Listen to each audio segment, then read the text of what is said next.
Puja, you start sharp at 5, huh? Which will be 3 minutes from now. Right. So don't wait for us to say anything and just start. Okay.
Dr. Wolff has entered. Could you please let her in and make her co-host?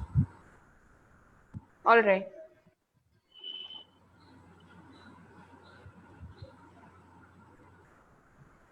Okay.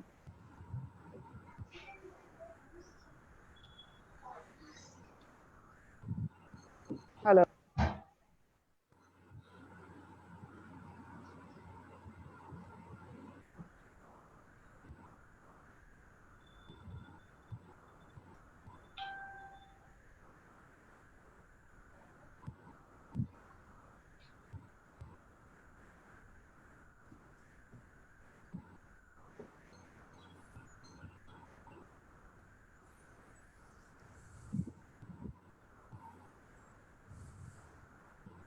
Okay.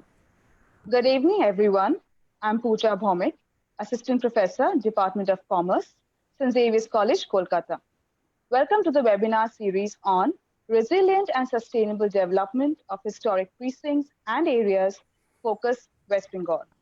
Jointly organized by ICOMOS India and National Scientific Committee of Historic Towns and Villages, ICOMOS India, with support from Emerging Professionals Working Group, EBWG. ICOMOS, with its extensive network of experts and interdisciplinary resources, aims to promote the application of theory, methodology, and scientific techniques to the conservation of cultural heritage with the underlying value of uniting around heritage. Now, it's a marked contradiction in attitude to heritage precincts and areas. While initiatives, conscious stakeholders continue to bolster conservation efforts, unrestricted demolitions and incompatible changes highlight the existence of ambiguity and unmindful approach towards a very comprehension of what are these areas? What do they mean to us? What is the quantum of irreversible damage being made? What kind of reevaluation and innovation in our approaches is imperative? Our inaugural webinar in August elucidated concepts, frameworks, needs, and experiences of heritage areas and precincts. As the historic urban landscape approach evolves, it seeks to enhance sustainability by linking heritage, economic, environmental, and social-cultural aspects as complementary elements rather than conflicting constituents. Whether it be recognized heritage zones or paras, they provide enough evidence that conservation of the context exhibits great interest and creates a sense of pride. We are at the second day of Series 2 of the webinars, which focuses on heritage economic, legal tools, and management mechanisms for historic precincts and areas. Day 1 highlighted how aware stakeholders can set heritage conservation movement in motion. From the integrated approach for the first green project endorsed by the government of Kerala, Mukerji's Heritage Project, the collaborative results of World Heritage Ahmedabad to various examples from Mumbai and Pune. The session inquired what kind of regulatory and management mechanisms work and illustrated how festivals, rebranding, strategic maneuvering, and creative thinking can yield results. Today, as we continue the discussion, the session aims to exemplify innovative financial strategies to conserve historic areas, take cognizance of the challenges faced by stakeholders, as well as present cases showcasing tourism practices, adaptive reuse alternatives, honoring development rights, and tools employed in the state of West Bengal, which could become model cases for tomorrow. With this agenda, we now start the session with a keynote address on economics of historic preservation and attempt to delineate possible economic mechanisms. Our esteemed guest, Mr. Donovan, President of Heritage Strategies International, through his richer research and practice, has demonstrated that preservation strategies can make good economic sense. While working in the nexus of British conservation and economic development, he has undertaken assignments in more than 50 countries, with clients ranging from the World Bank, the Council of Europe, to UNDP. He is a member of the Board of Directors of Global Urban Development, a former member of the Senior Advisory Board of the Global Heritage Fund, and currently serves on Real Estate Market District Committee of the UN Economic Commission for Europe. He holds a master's degree in historic preservation from Columbia University and teaches a graduate course in preservation economics at the University of Pennsylvania, where he received the Perks Award for Distinguished Teaching. In 2012, he also received the Crown and Shield Award from the National Trust, the High Preservation Honor, and awarded for lifetime contribution to historic preservation in the United States. Mr. Rypkema, we now invite you to start the session. Thank you very much. I'll see if I'm smart enough to do the technology. Definitely, sir. So is that right? Can you see my slide? Yes, sir. Yes, sir. Please put it on a screen share. Yes, thank you, sir. Is it on screen share now? Yes, sir. Okay, thank you. Sorry, I'm old and I'm not technically adept. So I'm so pleased to be with you. I wish I could be with you in West Bengal in person, but I'm so happy to be here among you today. And thank you all for joining this some great symposium. So I am going to be crass and direct in this presentation. If we want to have heritage, if we want to have the heritage maintained, we have to have money to do that. There's just no other way around it. We have to have money. And so the question, the base question is, where is it going to come from? How are we going to attract money to heritage? Well, there's really only three places it can come from. It can come from the public sector, it can come from the private sector, or it can come from what we will call the third sector. And that might be NGOs or community-based organizations or institutions, universities, hospitals, and so forth. But there is no other place. We have to get our money from one of those three places. And the form in which that money might flow into heritage really from three directions. It can come from debt. It can come from equity, and I'll come back in a minute to define all of these, or it can come from what I'll call intervention funds. Again, it has to be one of those three. And what's interesting is around the world over recent years, in fact, all three of those sources of money have periodically come from all three of the sectors. So we have lots of opportunities to structure a transaction, to find resources, thinking in those three sectors and those three sources of money. But what exactly does those mean? Now, you all probably have a basic understanding of these, but just so we're all thinking in the same line. So debt is money that we borrow. It's a loan, and the loan has to be repaid. And whoever gives us the loan And that might be a bank, or it might be a government, or it might even be an NGO. But that lender is going to expect repayment of both the amount that they lent us, the principal, and any interest that we've agreed to pay on that loan. The second source is equity. And for our purposes today, we're going to just say that equity is really a synonym for ownership. And so people invest in it, make an investment. They invest in a heritage property. They have equity in that property, and their expectation is going to be that they will get a return both of the money that they invested and a return on the money they invested. Equity will want both of those. And then the third category I call intervention funds. And I use that phrase because that money is usually put into a project to intervene, to make the project go forward when there's insufficient money in some combination of debt and equity for the project to work. So intervention funds are anything that's neither represents a loan that has to be repaid or equity that represents ownership. And often the return, there's still an expectation of return, but the expectation from the intervention funds is often looking for a non-monetary return. Again, the non-monetary return might be to advance public policies. We have a state policy to encourage heritage conservation. And so we're going to put some money into heritage conservation project because that's our policy. Or it might be an expression of values. It might be the values of an NGO. It might be the values of a government or even a political party, or even it could be the values of a company, of a private sector corporation, whose values are represented by their putting money for non-monetary returns into heritage. It might be the non-monetary return might be advancement of the mission of the organization. And that's often true with NGOs. Our mission is to encourage heritage conservation. Or it might be just for PR benefits, that a corporation, American Express, puts money into heritage, realizing that they get some PR benefit from doing that. But when we think that there's really only three sources of money, we start saying, well, where can it come from? Well, certainly we can get some from the public sector.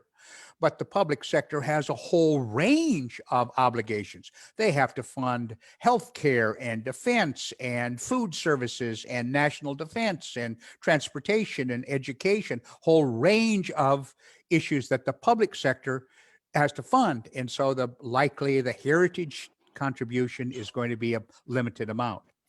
We can think about the third sector. The third sector has great commitment and manpower and woman power, but never has any money or rarely has money. I would expect that the ICOMOS chapter in India's checking account is not millions of dollars, which then leaves almost by default that we're going to have to look for money from the private sector. Like it or not, we have to look to the private sector for much of the heritage financing. And this is particularly true where countries, as has India, expanded the definition of heritage beyond just the Taj Mahal and grand monuments, and that more pedestrian, ordinary buildings ought to be preserved. And often those buildings are already in the hands of the private sector. Well, if we're going to get private sector money, that often means that we have to figure out incentives. And incentives are particularly important. In the circumstances where it's a market economy, as is the US and India, and when heritage buildings are in private hands. Now, again, I have no idea the share of heritage buildings in private hands in India, but my best guess would be here in the US, 85 or 90% of all of the buildings that have somehow been designated as heritage buildings, in fact, are in the hands of private owners. Well, I'd argue that incentives are often, in fact, good public policy. They can be about closing the gap, and I'll get back to what that means in a minute.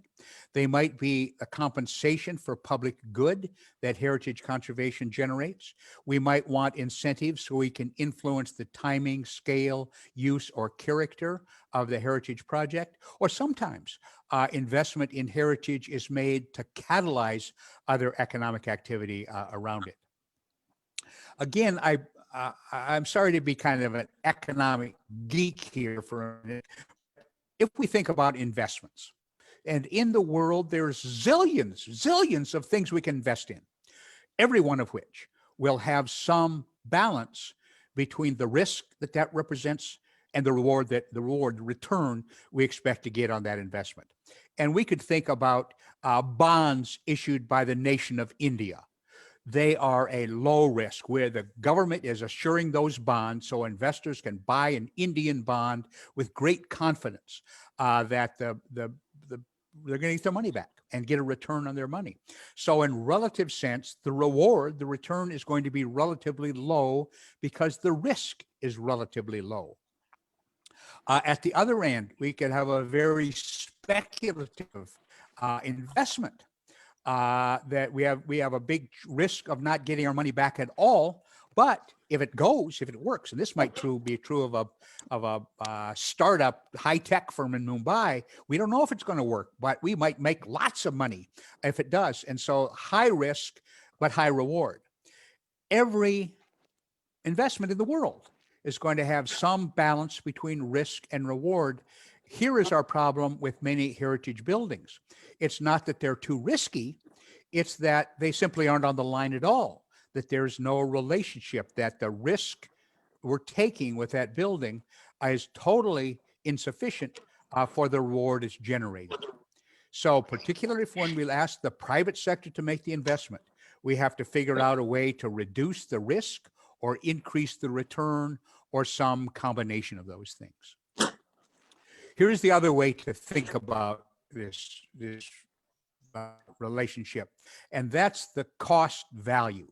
And those are often used as synonyms by architects, by builders, by heritage conservation advocates, but they're totally different concepts. Cost is the total amount of money I have to put out between the time I get an idea until I have a finished product. That's the cost, how much I'm going to have to spend.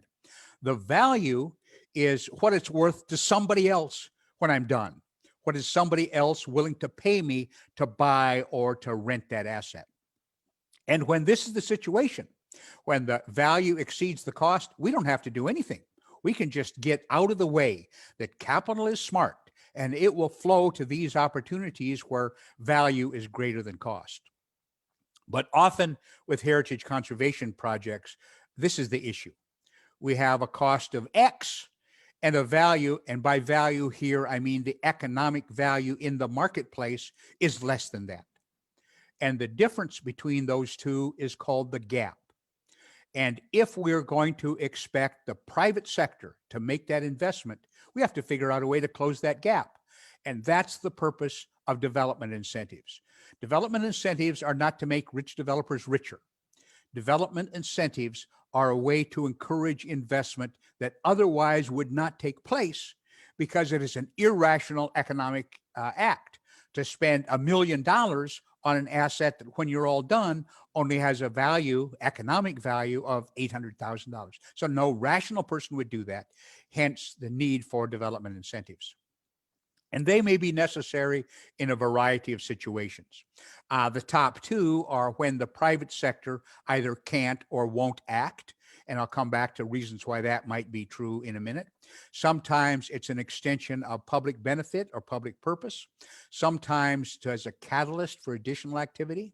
Sometimes what that need to influence the character, the use of the timing of the transaction, or sometimes when infrastructure is required. All might be cases where we need to have incentives. But the top two are why the private sector either can't or won't by itself act. And why might that be the case? Well, it might be when simply nobody will lend us any money, no financing available, or the conditions under when we can borrow the money are just simply not acceptable, that the interest rate is too high or the repayment time is too short or the terms and conditions of the loan. Might be because of the risk. That's either high risk or a high perceived risk. And while developers, both in the US and in India, like to portray themselves as the big merchant princes of the 21st century, they're in fact very risk averse. And if they think it's risky, it becomes risky whether or not that actually is the case. Sometimes we can't acquire the property. Sometimes it's the scale of the project, either too big or too small. sometimes because that risk and reward are out of balance, sometimes when there are such significant public benefits that there's not enough money coming back out to make the mortgage payment, sometimes because it's not net revenue producing, or like we're, at least in the US now, general economic conditions, people can't borrow money today for lots of kinds of projects. High transaction costs, just putting the deal together. Other investments, and again, we have an almost limitless number of investments if we have money to invest. And then this last issue that simply cost is greater than value. So we need to think about incentives in terms of the 3 W's. That what does it accomplish, who provides it, and when do they affect the project?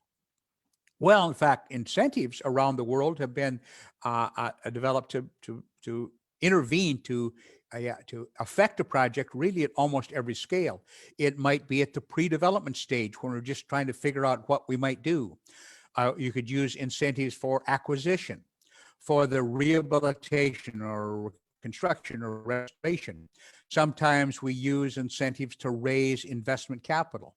We can use incentives in the operation stage of a building. We can even develop an incentive at the disposition stage when we sell the property down the road.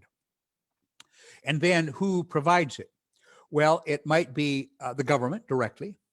And I don't know if it's true in India, but lots of cases in the United States, there are quasi-government entities that are not private corporations in that they don't distribute dividends, don't have shareholders, but they're free of the kind of political side of government. Things like a convention center authority or an airport authority kind of operate, their government, but they operate independent of kind of the political realm of government. Incentives might be provided by the nonprofit sector and institutions, and sometimes even the private sector will provide incentives. Well, what can incentives do? There's basically only 8 things that incentives can do. They can reduce the cost of a project. They can reduce the cash that we have to put into a project. They can increase the income. They can reduce the expenses. They can improve the financing, borrowed money to the transaction. They can reduce the risk. They can improve the investment environment, or they can improve the information environment. And we need to look at incentive for which of these, in fact, will this particular incentive do. So I want to talk for just a minute about narrowly economic costs and economic values. If we think of the economic costs, if I'm a property owner or developer, I have to acquire the property. I'm going to have an acquisition cost. I'm going to have the construction cost. Once I get the building completed, I'm going to have operating costs, the insurance and the taxes and the utilities and the management. Some cases, I'm going to have land lease payments I have to pay. I have financing costs, the interest I have to pay to the bank. I might over time have to make additional capital improvements. And when it comes time to sell, I have cost of sale. All of those are economic costs. On the other side, as the owner of that building, I have the use of the property. I have the occupancy if I choose of the property. I can get rents from the property. I might be able to get a non-rent revenue thing like a cell tower on the top of the building. The property might appreciate over time, go up in value, and then I get the proceeds at sale. So that's what a developer is thinking about when he or she looks at a project. What are my economic costs? What are my anticipated economic values? And again, when only the economic costs are considered, the owner or developer has to bear those costs, but also receives the benefits. But heritage buildings also have a lot of non-economic values. If you think about a heritage value, a heritage building, there may be environmental values, there may be associative values with people or events in history, there may be political values, there may be symbolic values. In many cases, there's aesthetic values, there may be educational values, there could be social values, there certainly are cultural values, all of which are stacked on top of and in addition to the economic values. But if you think about those, the owner of the property gets the economic values, but it's the rest of us, not the property owner. It's the rest of us, in fact, who are the beneficiaries of those other kinds of values. Then if you look at the economic side, Well, certainly the owner is the one who is expected to pick up the economic costs in exchange for his or her economic values. But there are also maintenance costs and efficiency costs and compliance costs, and particularly opportunity costs, in fact, that owner has to pay for, but the rest of us are the beneficiaries. And I want to take a quick look at that last one, opportunity cost. This is in Dubai. And that small building in the middle is a 5 or 6 story hotel built in the late 1950s or early 1960s, but at an important urban development stage in the history of the United Arab Emirates. And so the heritage conservation people say that's a part of our history. We'll want to maintain it. Well and good. But when we ask that property owner, okay, you're going to have to leave that building there, not like your neighbors on the other sides, what we're really asking them to give up is the opportunity cost. They are foregoing the opportunity, in fact, to build at a much higher density. Now, if we think about the beneficiaries of heritage conservation, well, it starts with the property owner, but also the tenants in that building, also workers on the building and in the building, buildings that are nearby and businesses that are nearby often benefit from that heritage building, taxing entities who collect property taxes, sales taxes from the building, maybe income taxes from the owner, the tourism industry particularly benefits, and then the public at large. In fact, people who aren't even born yet are beneficiaries of that heritage conservation. So what's the policy justification for having incentives? Well, the economic value in the marketplace is only one of the values of the heritage. And the property owner is not the only beneficiary of the conservation. And yet often we're expecting the property owner to bear all of the costs of conservation. Well, if the cost is fully covered by the value reflected in the marketplace, we might not have to intervene, but often that's not the case. That often there's this gap between cost and value, and the incentive is a legitimate way of saying, here's our way to pay for part of the values that in fact not the property owner, but the rest of us receive. Many, but not all incentives are monetary. And I just want to walk through some kinds of incentives. There's a kind of direct, straightforward one, direct financial assistance. So a government simply gives a grant, gives money saying, here, take this money, go restore the heritage building. Then there's all kinds of tax-based incentives. And again, I don't know the taxing system in India, but here in the States and in most Europe, there are taxes on property, there are taxes on income, and in various tax structures, you might have either a tax deduction or a tax credit that encourages investment. Sales tax, that's in Europe called the value-added tax. Fee waivers are all tax-based incentives. We can have debt-based incentives that might be low-interest loans or subordinate loans or forgivable loans or loans of unusually long term. We can have incentives in the transaction itself. We might donate a property to a group that's going to redevelop it, or a low sales tax, or have what's called a subordinate equity.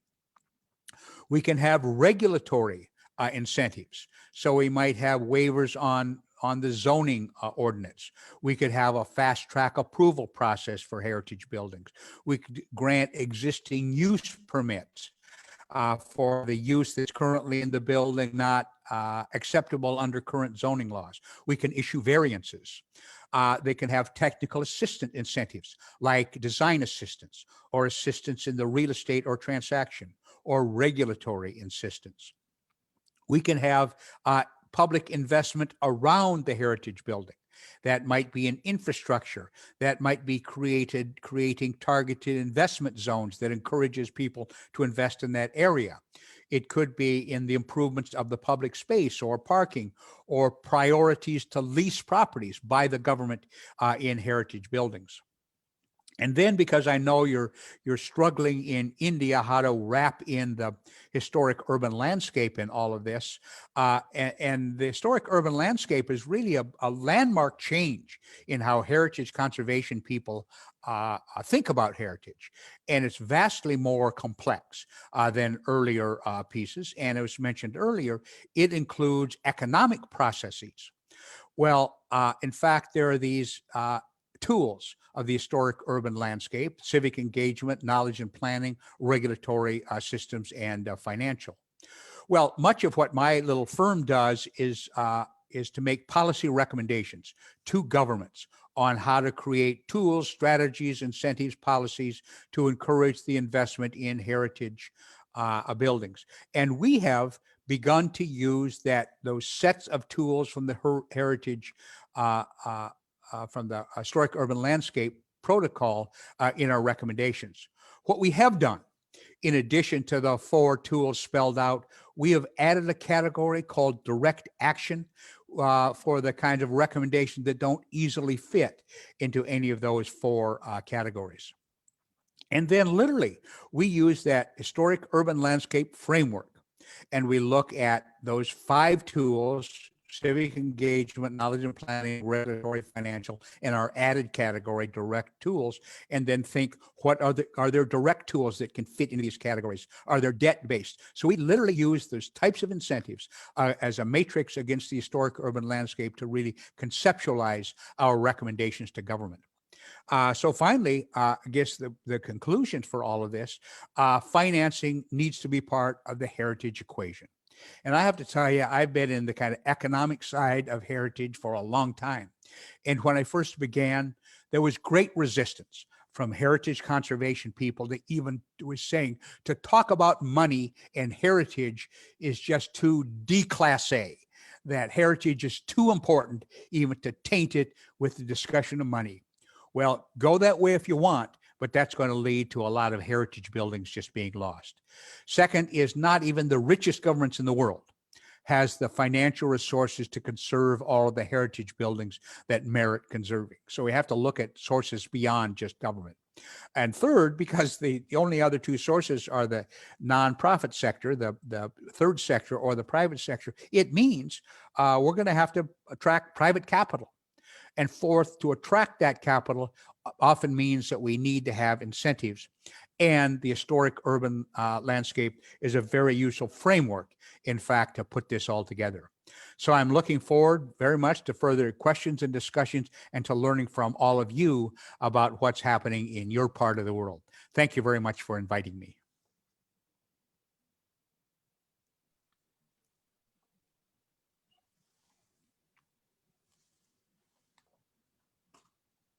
Thank you, Mr. Rypkema. His presentation really answers the question as to what innovative financial approaches are required for conservation. While we anticipate how the gap in the value estimation can be minimized, cases from West Bengal, that is Serampore and Azimganj, have already discovered their ways. The Serampore case study, which is going to be presented next, was explored by Dr. Bente Wolff and myself. Dr. Bente Wolff is Associate Professor at Department of Cross-Cultural and Regional Studies, University of Copenhagen. She is a cultural anthropologist and former museum curator. She is a project manager of the Serampore Initiative since 2012. The initiative aims at creating awareness and new research-based knowledge on Serampore's history and at restoring significant heritage structures in Serampore's historic core. The restored buildings should be reused in sustainable ways and add to an improved urban environment for Serampore's residents and visitors. The initiative was based at National Museum of Denmark until 2020 and is now based at the University of Copenhagen. Dr. Wolff, over to you.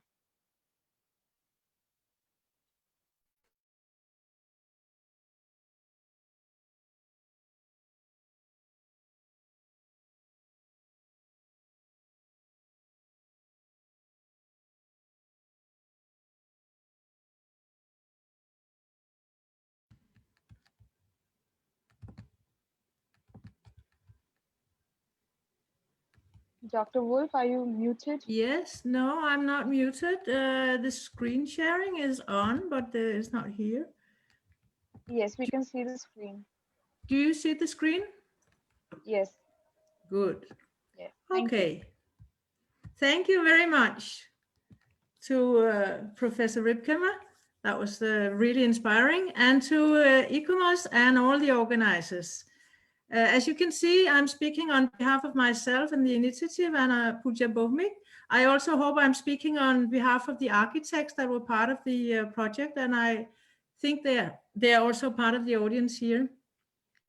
So the name of the talk is Pursuing a Shared Vision for Serampore, Heritage Conservation, Urban Upgrading, and Economic Sustainability.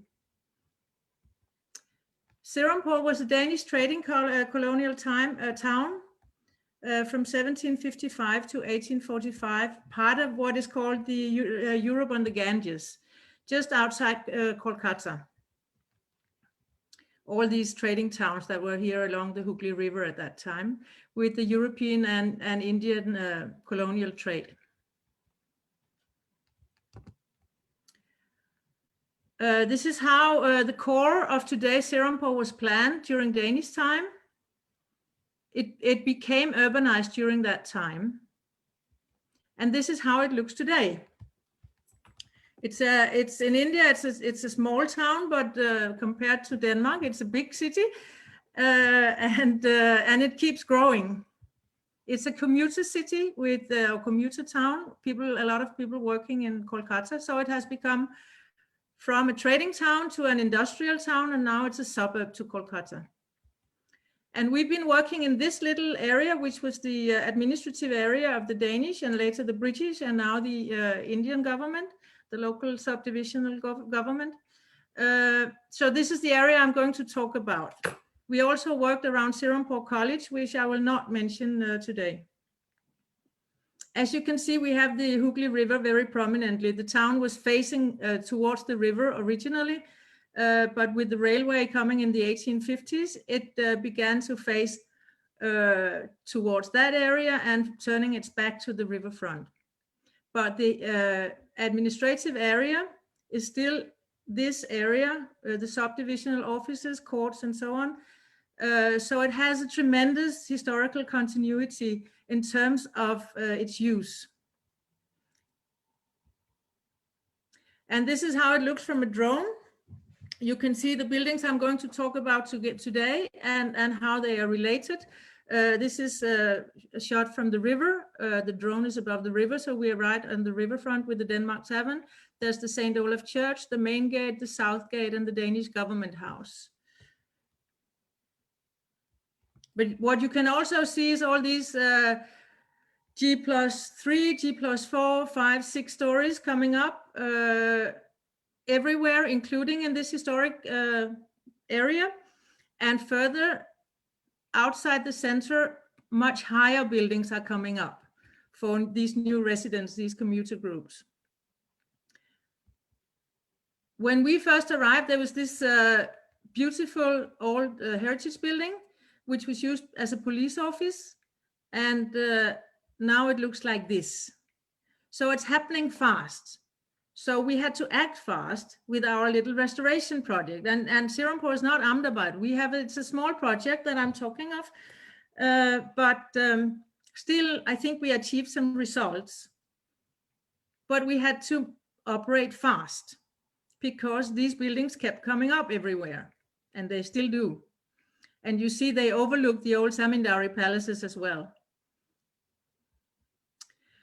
So from an architect's point of view, you can identify some main axes. The natural one along the riverfront, a northeast one going from the Denmark Tavern and the riverfront through the main gate to the government house and the south gate, and an east-west axis from the church across a former historical square, which was really the heart of, all this was the heart of Serampore, and it still is.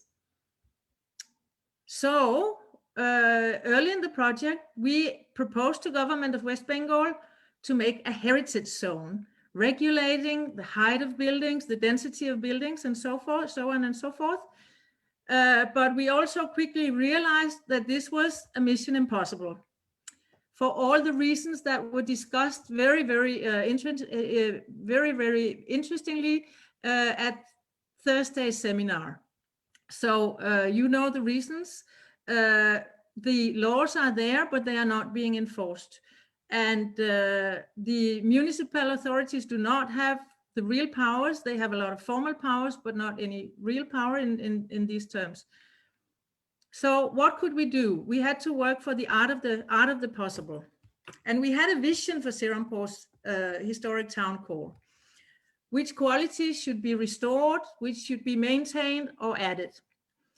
We wanted to see the heritage buildings restored, the dignified government and court area restored, because it was a prominent area and it was planned as such, and it still serves the same purposes as it done all the time. So could some of that dignity be restored? At the same time, this is also the green lung of Serampur. It's an informal recreational area for the citizens and for all the visitors coming to the courts and the offices, but especially for the citizens. And of course, we also wanted it to happen in a sustainable way, economically, socially, and culturally. So what to do? What to do when it looks like this, with buildings in the middle of the urban core looking like this? How can you make people buy in on that vision? How can you make the vision shared? What we did was we started restoring. We started with the low-hanging fruits. We did not start with a plan. As you saw, buildings kept coming up along the way, these high-rise concrete blocks.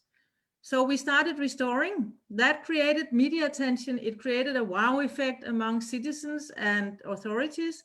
It became a success story that people wanted to be part of. And now I can't see my own slides because so with restoration of some buildings, citizens and local authorities, they can start visualizing the area, the precinct. They can read the lines. So now we have a shared vision, and the government started supplementing their own projects.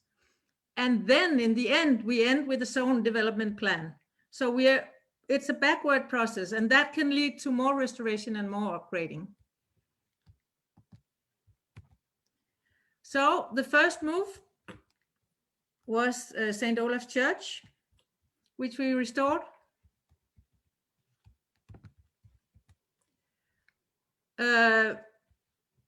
Thorough restoration, changing the roof, using traditional techniques, and now it's back in use. And that was awarded the UNESCO Award of Distinction. And of course, that created further, the media was there all along, especially the Kolkata-based media. But now also we had the Indian media writing about it, the national media. So we created attention, and that is this success story. The next move was the Southgate. People did not realize that the Southgate building was there, and it was covered by stores. It's the Southgate to the court compound, is the subdivisional and court compound. This is how it looks now. On the inside, that was the street side. On the inside, on the court compound, we wanted to have a square to connect. This is this north-south line to connect the Southgate with the government house, which is here. But there was an election go down, a modern concrete building here in this area. So the DM decided to demolish it, and you can see the Southgate building here behind. So that was the first contribution of the local government. And this is how it looks today. It has a quite informal, little humble square, but it's a public space, and it can be built and maintained locally. The same for the main gate, which was restored. And through the main gate, you can see the government house, the old Danish government house, which I'll talk more about later, yeah? And the next step was now the Denmark Tavern. And the Denmark Tavern was a complete ruin, and it defined the river river axis and the north-south axis. So it was restored, and now it was a collaborative project. We funded the restoration of the building, but government of West Bengal contributed with all the installations and so on and so forth. And as you see on the opening day, the citizens are are coming. And it's now being run as a hotel and a lodge and a restaurant and a cafe by a private partner. This is here, you see how it's connected to the river. And this is how the riverfront looked. So now the government again joined in, because you can read now the lines of the area.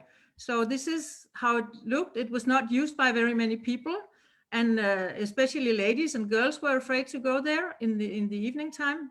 It was empty in the evening times, and this is how it looks now. It has become really popular with a very simple restoration by the government.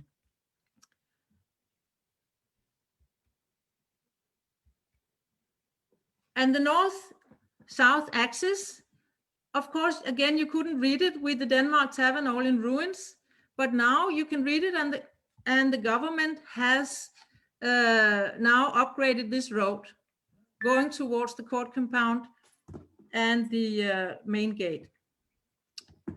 The east-west axis is going from the church. It used to look like this, the church square. When we came, it looked like this. It was an informal bus terminus. Again, with these building restorations, the government has realized an old plan of shifting away the buses to a new bus terminus outside the historical center. And this is how it looks now. And here is where the plan comes in. We made, together with Intag, an architect competition for a revitalized town square. And it has now been funded for implementation by Government of West Bengal and the municipality. It's in the tender process to actually reuse this space in a good way. So now to the sustainability.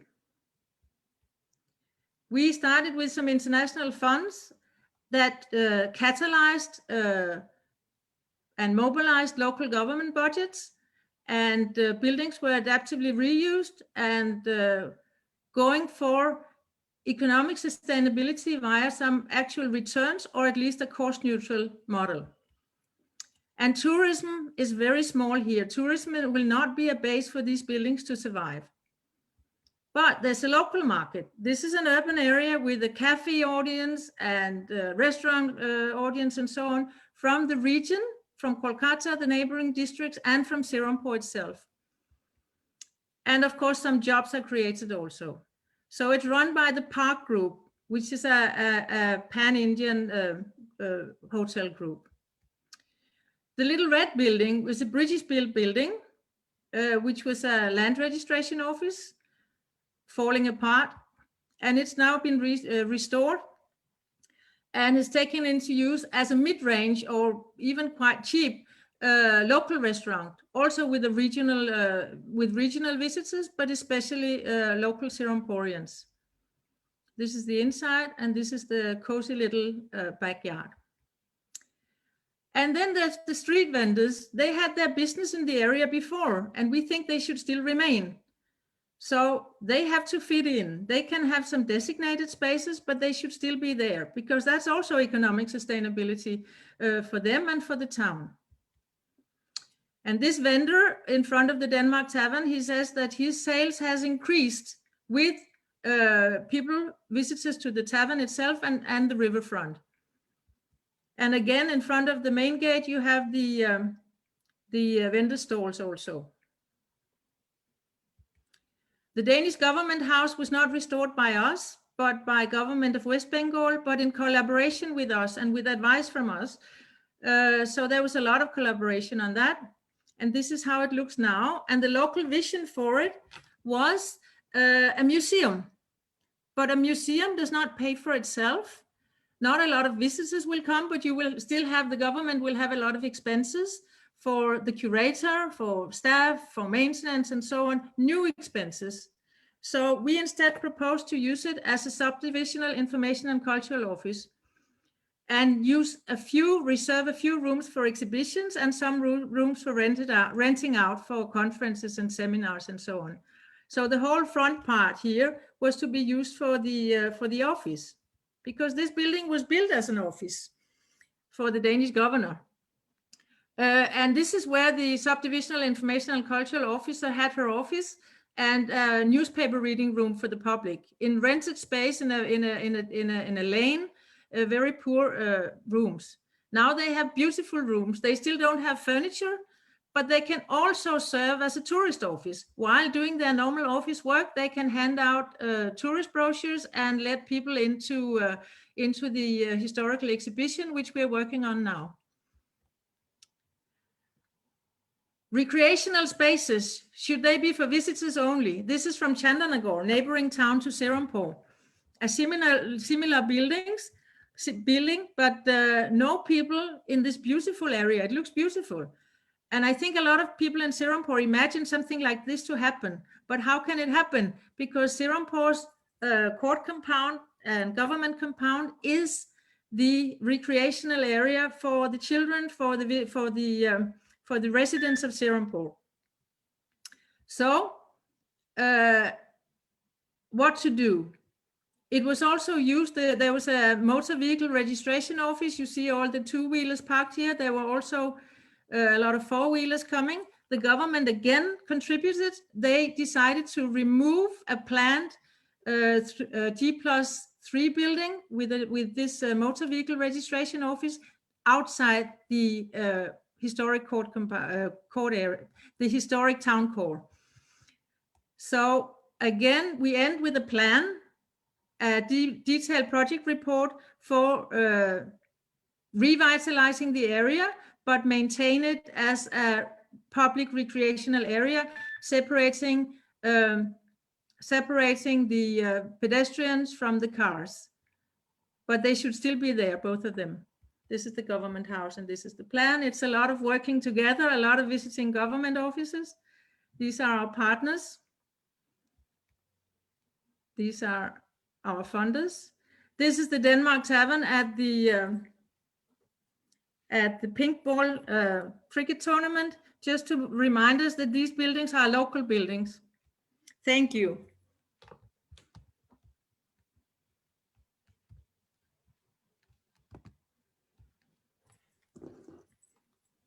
Thank you, Dr. Wolff, for your cross-country endeavor.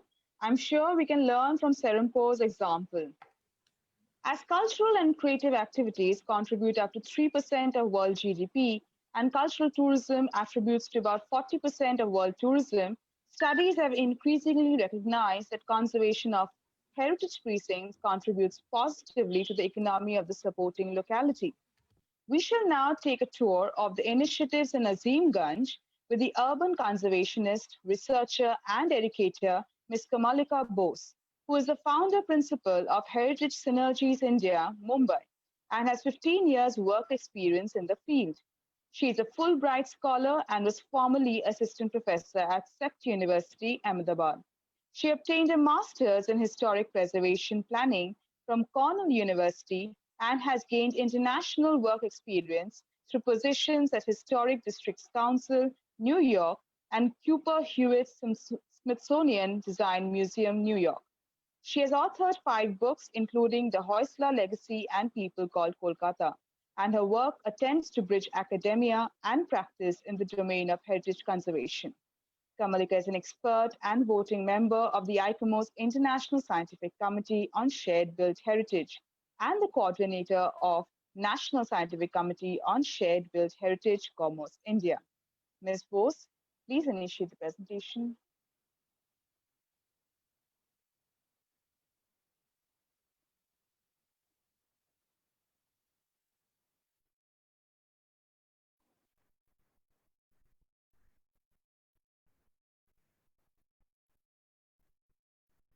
Thank you, Puja.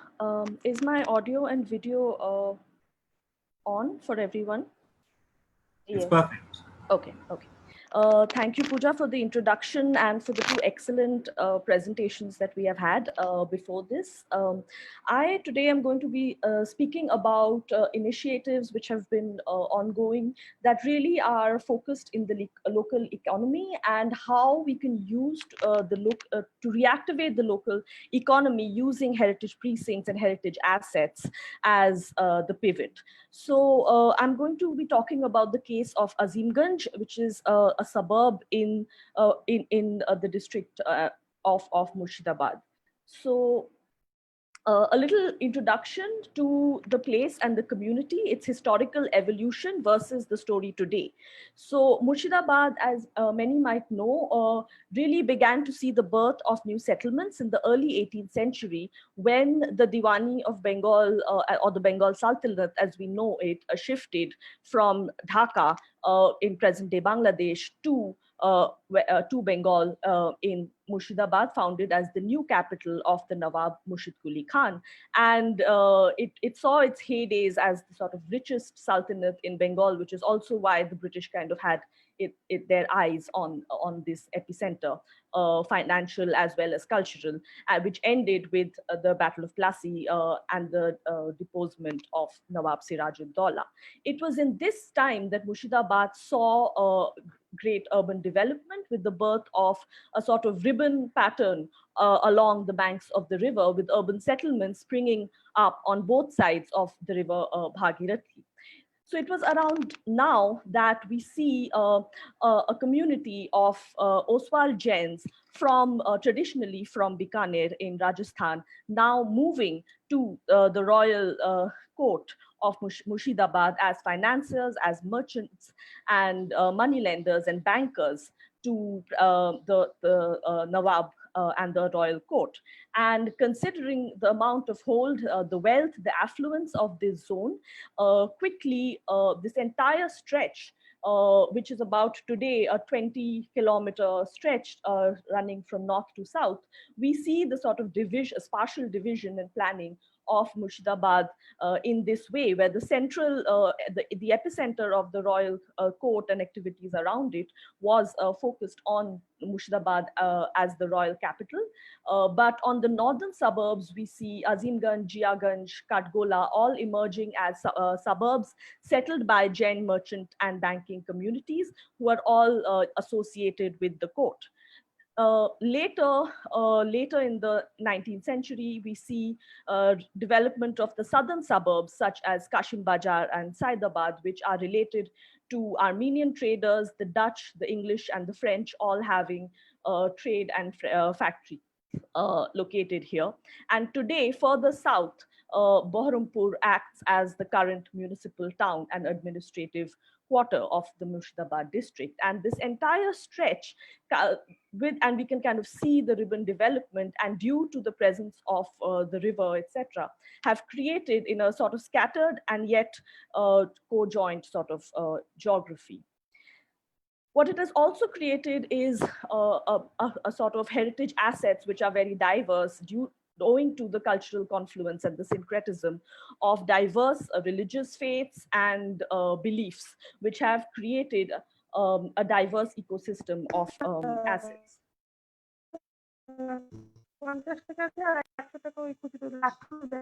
Okay, we'll have to turn that audio off.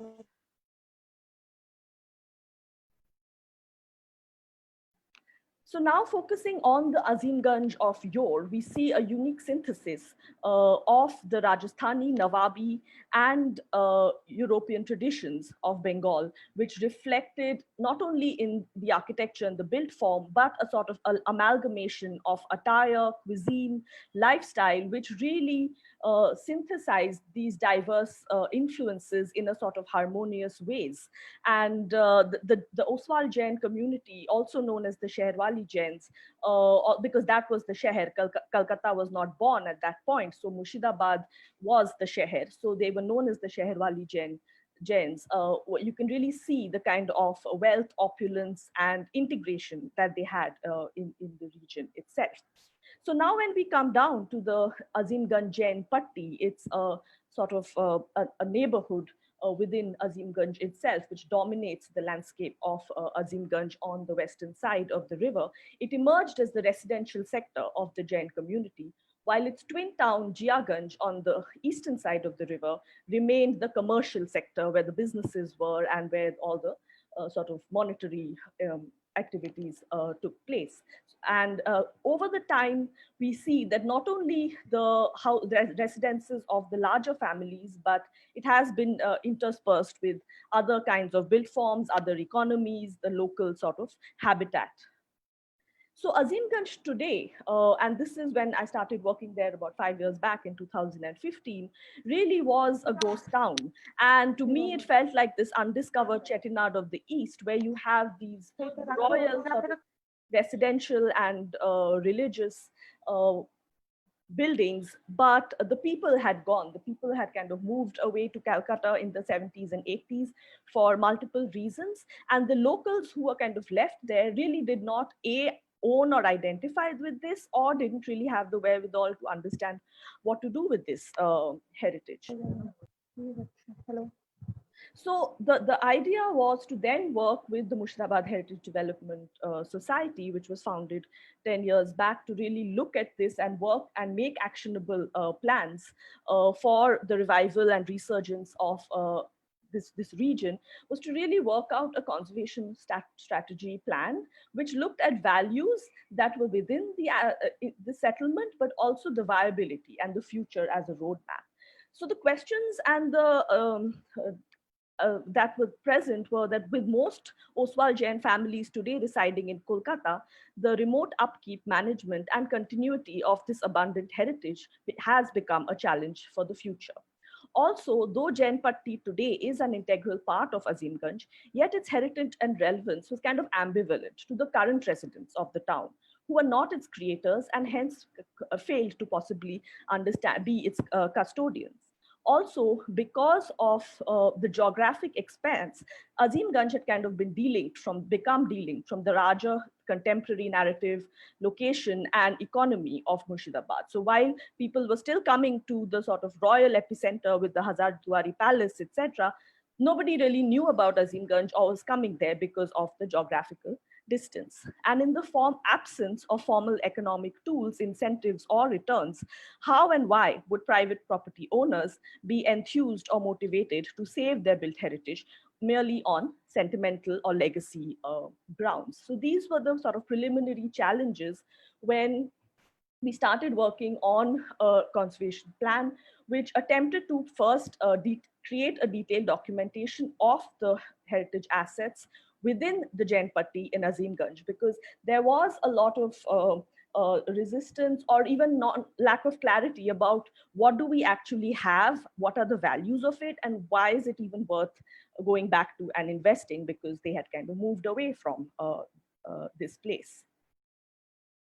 So we did a detailed documentation of all the various values and assets that the place had. And this was part of a collaborative workshop with students from CEPT in Ahmedabad. And we came up with this sort of zonal delineation, which allowed us to identify within the Jain Patti itself 4 or 5 different kinds of heritage zones with different values, while identifying what would be the economic potential that each of these clusters of heritage assets had in common and could maybe act as a trigger or a springboard to create further action. So I'm just going to quickly run through what those 5 cores were. So first was the transit core, how you actually enter the city, the connection to the river, as well as the transit sort of, because how do you even come to this place? It's so kind of cut off. And if you don't come by the river, how do you really get there? And we were looking at what are these kind of existing connections which may have been delinked or lost, but maybe possibly could be revived. So there was already an existing railway station which was not really used. People used to come, the trains come to either Azimganj town junction or the Jiaganj.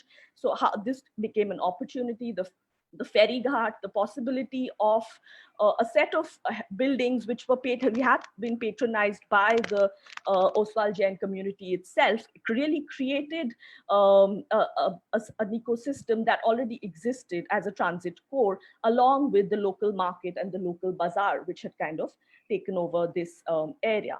From there, when we move deeper into the settlement, we find the religious core, which was already an existing Jain Tirth Kshetra of about 14 historic Jain temples between Azimganj and Jiaganj. So these could be looked at as independent sort of restoration projects, while tying into an existing pilgrim sort of potential that the place already had. And Jains are known to kind of come here, but are not able to tap into amenities which are lacking in amenities. So they just kind of come here, make their pilgrimage, and go back the same day. So it was again an opportunity that was lying to be tapped into, to really tap into this religious potential that the place already had.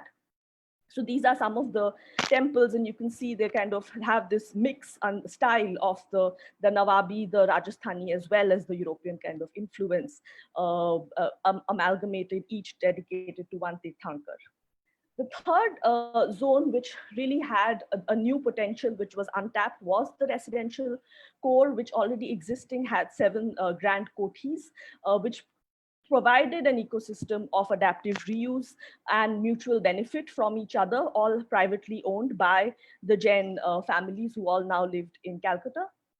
So these are some of the mansions of the various families, and you can see the scale, the opulence, and again, the spaces of each of these mansions. The fourth potential was that of tapping into the riverfront itself, that because significant historic buildings sat along the river and created opportunities for reuse, for tourism, and in turn activating the river, the ghats, and the natural edge. So this is something like what the riverfront looked like. You can see that the expanse of the Bhagirathi and very important sort of heritage assets sit along the riverfront itself. And finally, the periphery. So as you move out of the settlement kind of merges, the Jainpatti merges into the rural landscape of Bengal, the rest of the surroundings, which then reveals a different set of cultural practices, local economies, and habitats. So what would then also be a way to merge and make this sort of symbiotic and seamless, and not see Azimganj as an island within this larger situation. And this ecosystem has its other sort of intangible values associated with weaving, with silk cultivation, with the Murshidabad weaving traditions, and of course the river still used as trade and transportation. So these again became ways in which we could then look at a holistic conservation plan.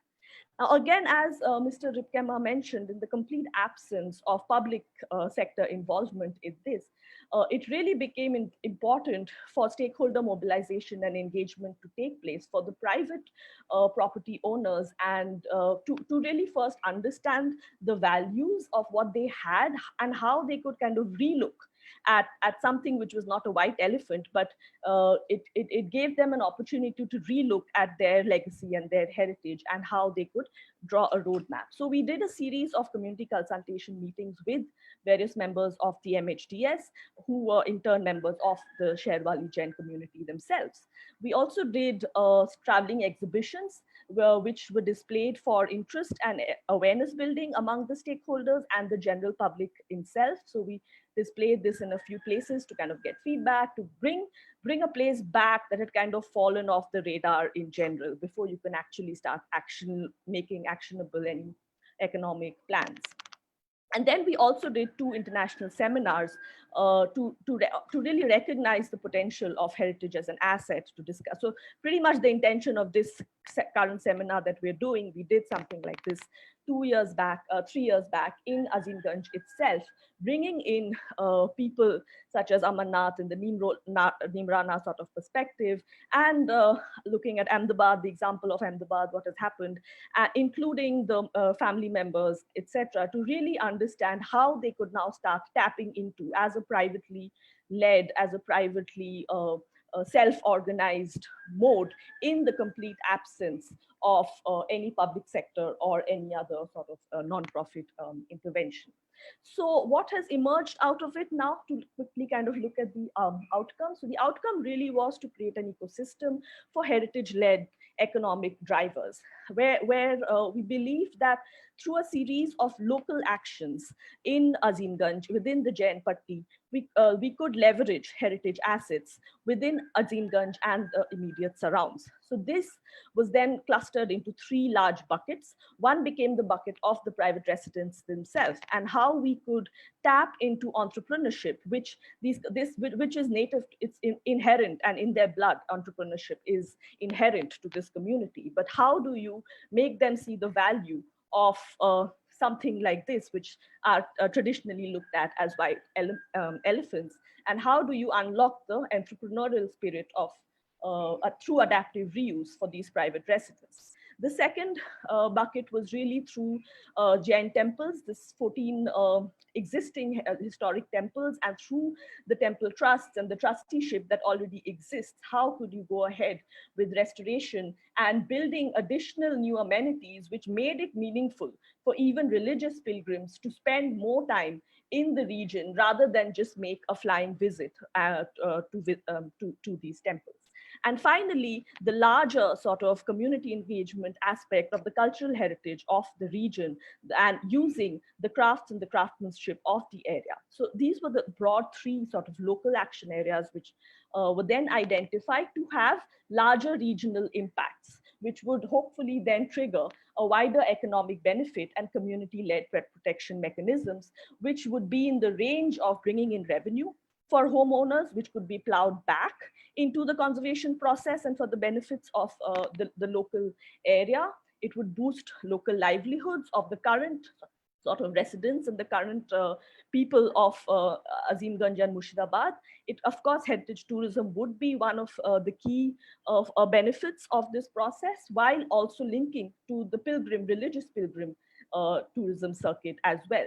And finally, the last two, which would be artistic collaborations and capacity building for the existing sort of intangible heritage of the area. So this was the sort of framework for local actions.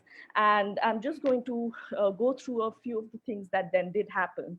And within a year since this sort of study and work being done in 2015, within a year when we did the heritage seminars, the Barikoti, which Darshan will talk about later in detail, was already taken up by the family as a private sort of leap. It was a great leap of faith, but as a pilot project for restoration initiated by the homeowners for a heritage hotel, which is now which renewed the local heritage and the economy. And today, 5 years later, it is functioning as a full-fledged first heritage hotel in the area. And it kind of demonstrates that when creators become the custodians, it begins to incubate an ecosystem of partners and local actors that can then begin to safeguard built heritage. And we hope that many other families in the area will also kind of be driven and enthused by this. The second aspect was when it came to the intangible heritage of Azimganj and the region, was to this collaborative art residency and project between a UK-India collaboration in 2016, which began to catalyze artistic collaborations using the Murshidabad scroll and Murshidabad silk and the scroll painting. Hello, Ms. Bose. Yeah, may we just wrap up now? Yes, I will. So the Barikoti and the Jain Dharamshala again became an arts residency for that purpose. There was efforts to revive the larger culture and the culinary heritage of the Azimganj Jain through publications, pop-ups, food festivals, and media engagement to really spotlight the place all over again. And finally, this thing of how local actions slowly over a period of time begin to unlock sectoral linkages, where the nearby Rajbaris in the area, the Nawabi era sites, the colonial era sites, and the larger sort of crafts of the area begin to now tap into the local actions to create a wider sectoral potential. So then we have an alliance of mutually symbiotic opportunities, creating a network of private property owners and other Rajbari owners who have also kind of slowly beginning to open up their properties and partially convert them into spaces, and how you use the Barikoti kind of as a pivot to create this network of opportunities that open up both for the tangible heritage of the area as well as for the intangible heritage of the area, along with local livelihoods and the informal sector. And then, of course, how do you create cross-border sort of opportunities for Murshidabad silk, etc. So really, I'm going to end now on this final site, which really looks at, in the absence of sort of government or any other kind of private sector funding, how the community itself can self-organize and create local impact, sectoral impact, and regional impacts, which are heritage-led. Thank you. Thank you so much, Ms. Bose. Definitely, the growing importance of tourism and local engagement cannot be ruled out from heritage management approaches. Before we waste any more time, I think we should proceed to the next session. We shall continue the West Bengal experience with our honorable discussants, and the session shall be moderated by Dr. Arjun Mukerji. He graduated as an architect from BE College, Shivpur, and as a city planner from IIT Kharagpur. He practiced in both roles for 5 years at Jamshedpur, following up with a doctoral research on the postmodern in contemporary Indian architecture from IIT Kharagpur.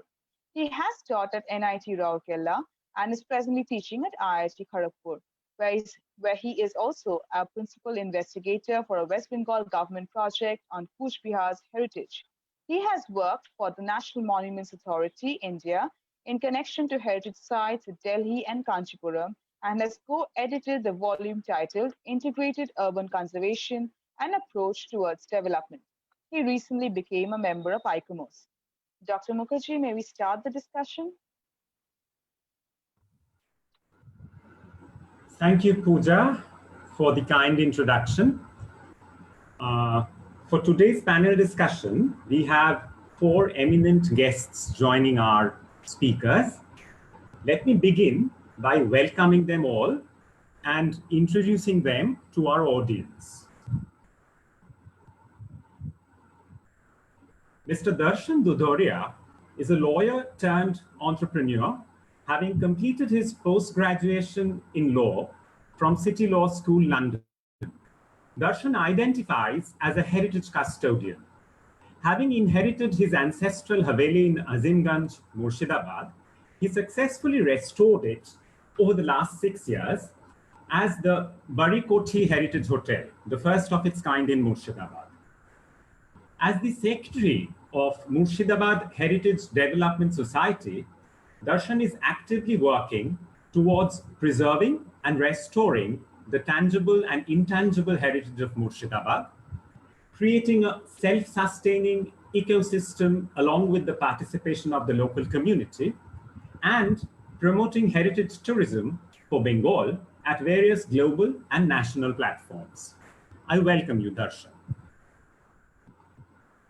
Dr. Haimanti Banerji is Associate Professor at the Department of Architecture and Regional Planning, Indian Institute of Technology, Kharagpur.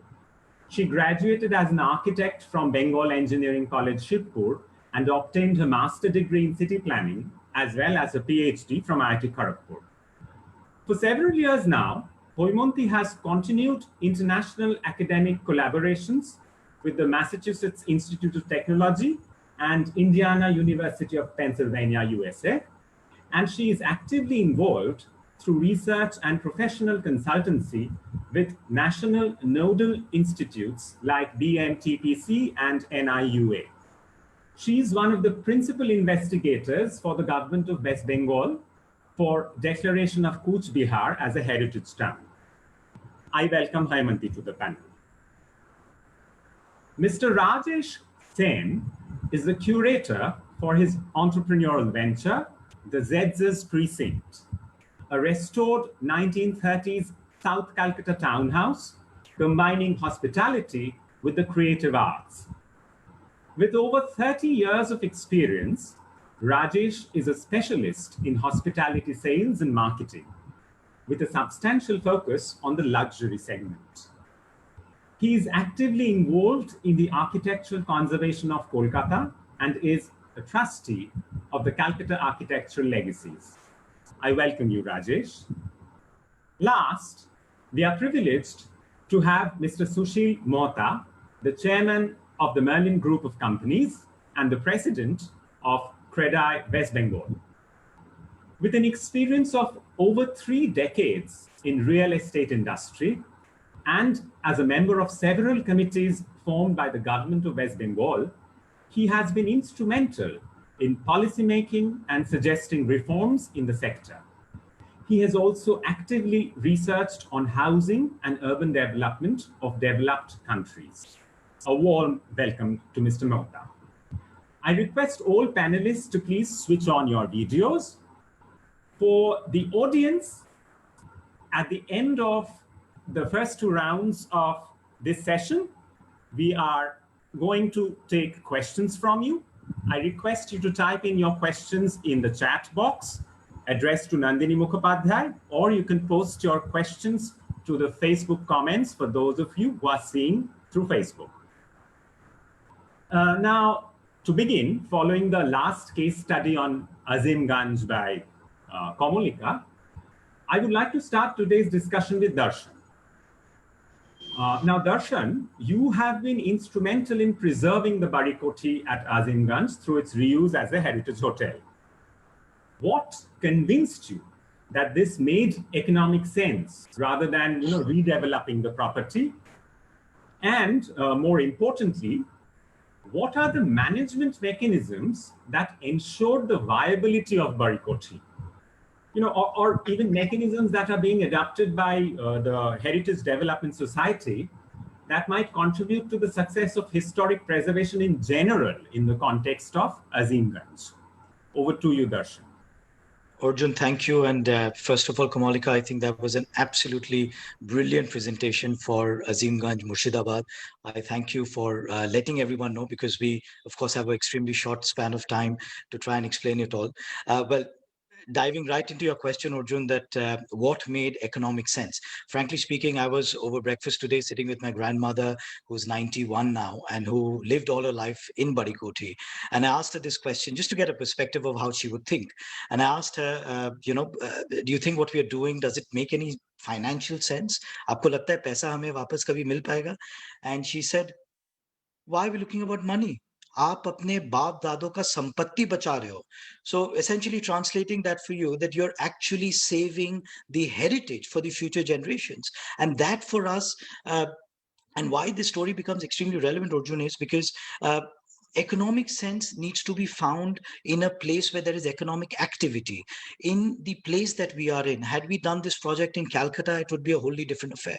We are in Murshidabad, which almost negligible economic activity. So it is madness. It is utter madness. There's no doubt about that. And 6-7 years back when we started this project, we in fact, not knowing what we were getting ourselves into, we actually nicknamed the project as Project Priceless. And now we understand the value of that term literally. But nevertheless, going into, I don't want to present any form of Excels or numbers or spreadsheets, but just a mind map, that when we realized that we had to restore, we were very clear that that was the main goal.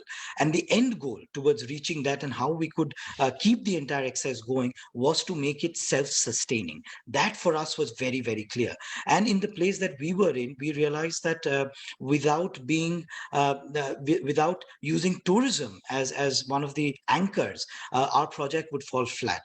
And for us then, and why did we come with that tourism? So what I'm trying to get at here is that with every historic structure, precinct, area, we need to somewhere identify what is the location, what are the assets of the location, what is the assets that that particular structure has. And basis that, you try to either make it into a monument or you try to make it into accommodation. Now, Murshidabad is I think Kamalika already explained all of that. I'm going slightly wider and I'm talking about Bengal. I think Bengal is a ticking time bomb waiting to explode in the new tourism destination in India. And everyone is wanting something new. And Bengal has that very thing to offer. All of these old Rajbaris now are looking at their heritage as an asset and not anymore as a liability. So having said that, it becomes important for us to look at the numbers. And for us, it was very clear that if we had to invest X amount of money towards creating, towards restoring our entire place, we were very sure that we had to sell our rooms at a particular price point. When you figure that these are the price points at which you need to sell, you pretty much can calculate through a general standard assumption of what your occupancy needs to be. And once you figure that bit out, what you try to get at is what experience, how do you value the amount that you should be charging your guest. And that's where the role of the intangible and tangible heritage comes in. Kamalika was kind enough to sort of show you what we've done. We had to, I'm just quickly jumping into the second point that you also, you use very big keywords, to be honest, Arjun, and I can talk about it for an hour. There's management mechanics. So when you talk about management mechanics, all of the intangibles, where does the revenue come from? It actually comes from tapping into that intangible heritage. The revenue streams get created from there. Imagine a point in time 5 years later. Today we are the only ones in the region. We are having to do all the marketing, attending festivals across the world, building travel circuits in Bengal, doing a spiritual tour of Bengal where we are linking in Shantiniketan, Mayapur, Murshidabad, all of that together. So we're building these travel circuits. What's the end goal? The end goal is to make it into a destination.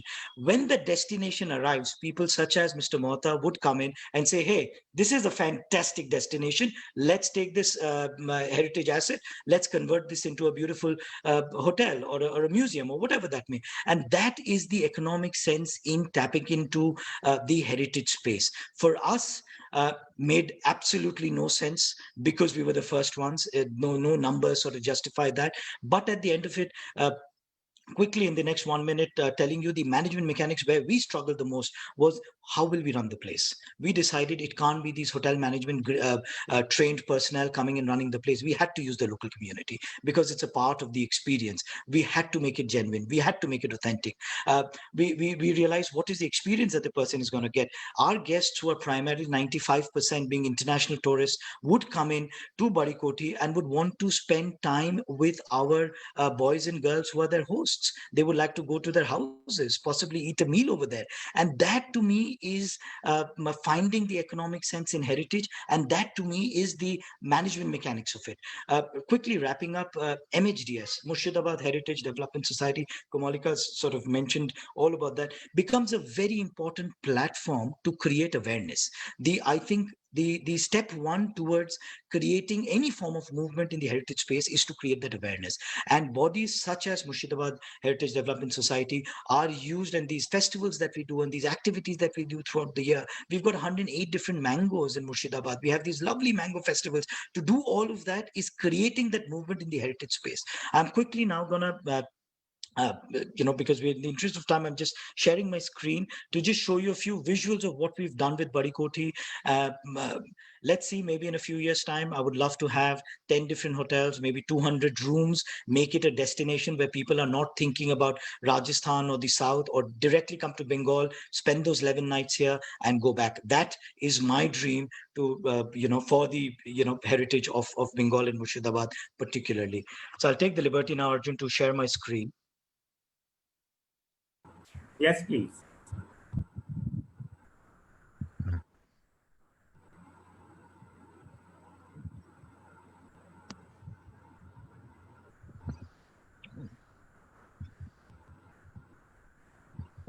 So that's kind of before and after. That sort of is a visual, and I think you saw a similar picture in Kamalika's presentation also. So that was the stage in which we had. And I can, again, as I said, I can spend 10 minutes talking about each picture and our journey, but I'll just quickly leave you to just see the visuals. This is our Halwai Khana, and this is how it looks. So we've tried to keep it as, the nature hasn't been altered. We've tried to keep it as genuine as possible. The theme has been maintained to be the same, but it's been a Herculean task. And we've only used the local, community because we didn't have skilled personnel. Again, sorry, I didn't want to talk about it. I can go on. That's a central courtyard. We had to break open the floor because the place was wholly damp, and we had to let the light sort of enter. And that's how it looks right now. We got featured in National Geographic for this particular central courtyard and our restoration efforts. We are very proud about this particular block. This is, so the Naubat Khana that Kamalika showed you, this is literally adjacent to that, opposite, literally from this window, you can see the Naubat Khana there. So we've dedicated this space as Naubat Khana, which was used as a storage space before. Now, as you can see, is a Mughal restaurant celebrating the Mughal elements in our Shahrwali cuisine. And that's how another part of it looks.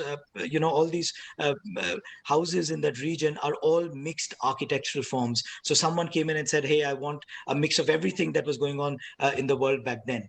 Neighboring structures, we've seen visuals in Kamalika's presentation. Singhi Koti, one of my favorites, just absolutely beautiful. Marble Palace, now literally just left. And the question is, if we didn't do something, this is where we would be, where walls would be caving in, everything would be destroyed. And you see the state right now, all locked down, which has been in the ground floors rented out to a bank. It's in a family dispute. Katgola Palace, fully beautifully restored, runs as a museum, extraordinary employment and destination they've been able to create for themselves. What I mentioned about creating self-sustaining ecosystems, this is what we are the most proud. This to me is being able to tap into that intangible heritage. This to me is being able to promote and make a destination and to be able to get that heritage tourism right. Our nokas are not any fancy nokas of the south or anywhere, any other part of India. We've got basic Bengal nokas that we've been able to create experiences of. So that's it. So thank you so much, Arjun. I won't, as I promised, not to sort of overdo on my time, but the questions were too wide. Thank you so much, Arjun. Understand. My next question would be to Rajesh. The ZZ's precinct at Kolkata employs reuse that is not entirely reliant on tourism. The tourism model worked for Darshan, but yours is a combination of various community and art and all of that.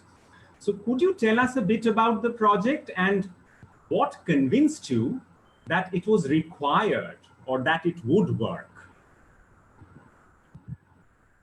I'm not sure whether I know whether it will work or not, because the financial outflows have been huge. But I was in a situation where I had to do this, and not for anything else, because I had to come back to Calcutta, and since I was in Calcutta, I needed to do something that I would enjoy doing. Heritage, history, having nice things around me has always interested me.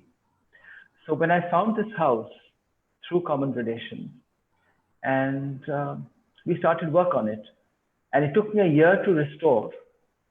And along the year, ideas kept coming as what I could do with this house. What was important was that when we restored it, we went back to what it would have been like when it was built.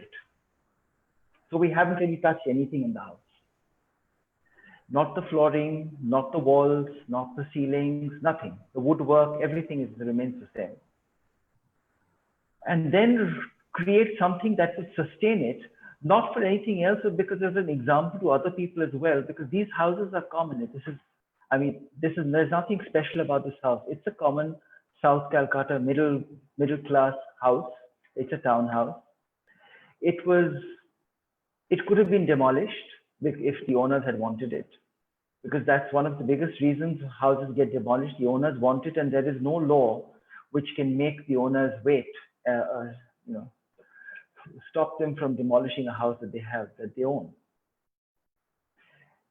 So this was really something that is to tell people that this is an economically viable model, and you can do this to your own homes if you don't know what to do with these houses. And more than that, it's something for your next generation to understand. I mean, we learn, and we are what we are because of what we've been through. And because of the homes we've lived in and the homes we've seen our grandparents and our parents live in, the stories we hear, the stories we can relate to, all this through keeping our old homes and keeping our old spaces. And that is basically, it's not just for me, it's for future generations to understand where we've come from. And that is a critical part of my psyche when I've done this. So as I said, it can be tourism at one point of time. There is a homestay, there is a cafe, there is a museum shop, there is an art gallery. So we've got 4 things which can happen in this little space. The space is about 1,800, 2,000 square feet, over 3 floors. But we've used it in a way, it's demarcated visually. And I'm happy to say it's been very well received. We've had people reach out to us rather than, and my thing was, if I had to be different from other people, I wasn't going to reach out to people and say, hey, I've got this thing to sell to you. It's something that we have created. People have noticed us, And the value that we are deriving out of this entire thing is that people are enjoying coming to us. Not, I don't expect them to come and buy something from us. Let them come and see what there is of something that has really not been changed. It's just been cleaned up and it's just been kept safe. And that is essentially what it is. And if more people do this, it's just a quality of life for everybody in the city to enjoy more fulfillingly than they do at the moment. I'll just take you through what we've actually done, if I may. Yes, that would be interesting.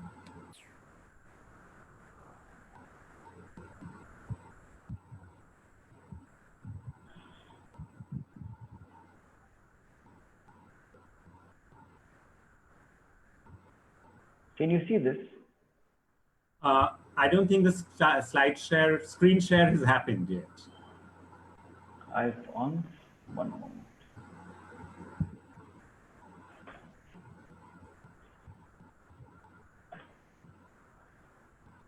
Now? Yes.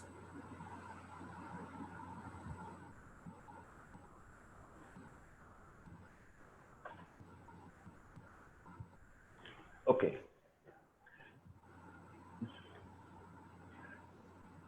If you see the house, this is the house.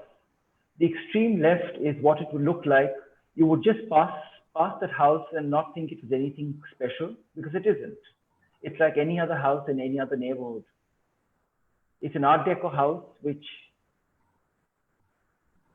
it's an Art Deco house built in 1930, because Calcutta, this South Calcutta is very Art Deco influenced. And the rounded edges of the house doesn't have square edges, it's rounded edges. It's, as I said again, it's just any other house. And we set about to clean it up and paint it. And this is what it looks like now, which is on the extreme right.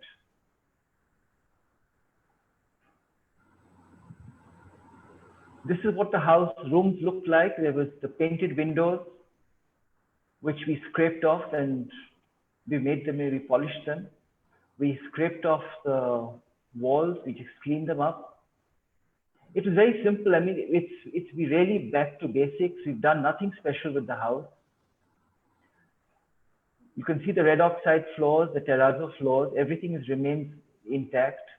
The light fittings are the same, what it used to be, the windows, the staircase, the fan, everything remains the same. I mean, there's nothing that we've done to it that has involved anything apart from just a cleanup and a polish. We've used the furniture in the museum shop. The house, the cupboards belong to the house. We just added lights to it and converted into show windows, showcases. In the art gallery, we've just added lights and cleaned up the place. So I'm back to that, if we just cleaned up the place, we have done nothing special to it, and yet it's created something which is it's created something unique. It's created a space that people come into and say that, what a beautiful house it is. But then, it's not it's just the same house. I mean, any house can turn beautiful depending on if you clean up and use your spaces intelligently.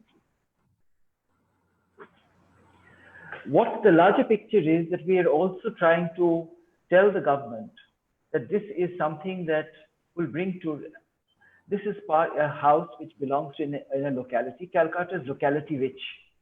What we call a precinct, what we call a para. Rajesh, I think I'll come back to that. Yeah.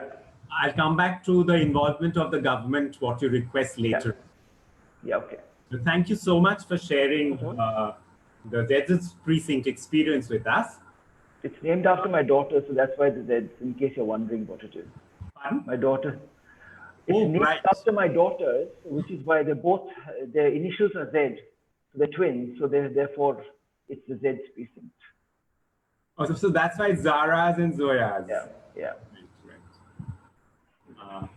Thank you. My question would be to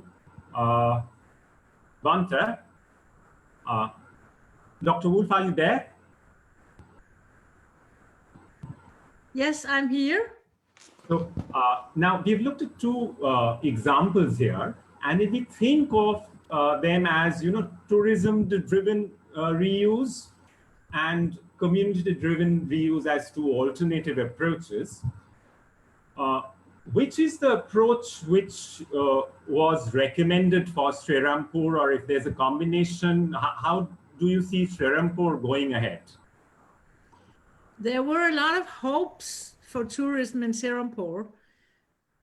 But the thing is that these hopes very often get disappointed and it turns into disillusions, especially if you start training guides and so on from the start, because it doesn't bring tourists. But being in an urban setting with a modern cafe culture, restaurant culture, people who want to take a weekend trip from Kolkata, they can go to the Denmark Tavern in Srirampur or just go to the restaurant, but they can also spend the night, and they do that. So there's a huge local market because people don't have a lot of holiday and they can just, make a day trip or a weekend trip. But if you revitalize these urban areas and make this lovely local scene, that's what the tourists also want to see.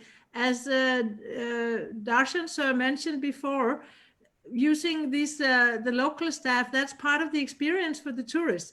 And so are the street vendors, and so are the local guests in restaurants and so on. So I'm sure that the tourists will also like these. That's when I like going to Paris or Berlin. I hate, if Paris is only tourists or Berlin is only tourists. I prefer to meet the locals, and certainly so in India. So I'm very sure that tourists will really like when this is upgraded. But in a place like Srirampur, the international tourists cannot be the economic base for these buildings. And that also often disconnects the building from the residents of the area. So it's a point of making the space nice for the residents, and then tourists can supplement to the economy, but they cannot bear it on their own. But the problem in Srirampur is, of course, these privately Zamindari, Rajbaris, and so on, because they are all now surrounded by high-rise buildings, or most of them. So it's going to be really difficult. So I think that there should be looked into other options if they are to survive. And they are half the history, because the European history there's only one side. The beautiful thing about the Hooghly or Bhagirathi area is that you have both. You don't have that in Malacca in the same way. You don't have that anywhere else in the world. Only this, what is called Europe on the Ganges, yeah? That you have both sides of the colonial trade. You have the wealthy Indian houses and the European houses. So something should be done for these palaces. The only thing I can see is that they could be used by some businesses. And perhaps also, some little or large purpose also, but mainly for perhaps architect studios, interior decorators, and so on. They could share each rooms in these palaces, yeah. So it could be used, or an advocate, or somebody needing an office space. I think that would be more viable for those private palaces or palatial buildings, if they are to survive. Thank you. So we are having many different kinds of ideas of reuse, but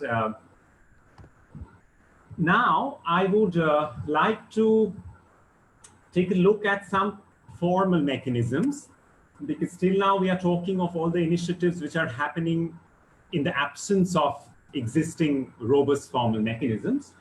But the government of West Bengal has recently declared two cities as, heritage cities. So my next question would be to Haimanti. Haimanti, are you there?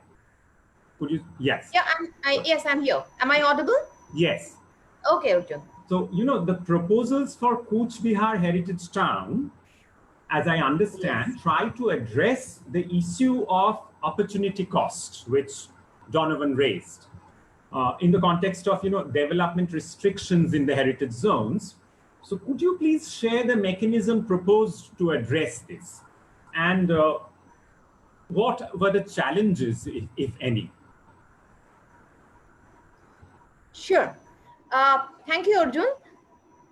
As you said that government of West Bengal has declared two towns as heritage town, Kuch Bihar being the one, and we are working on it. We are preparing a heritage development and management plan for the town and also a land use and development control plan. So me and Arjun are there, and with us we have two of our senior colleagues, Professor Subroto Chattopadhyay and Professor Shankhamitra Basu. I think Madam Basu is here in the meeting today. Okay, now if I might share a few of my slides so that before I discuss the mechanism, the legal mechanism that we have adopted um, in our DCR. So, because that will give an idea of how Kuch Bihar, the built heritage, the rich cultural heritage of Kuch Bihar.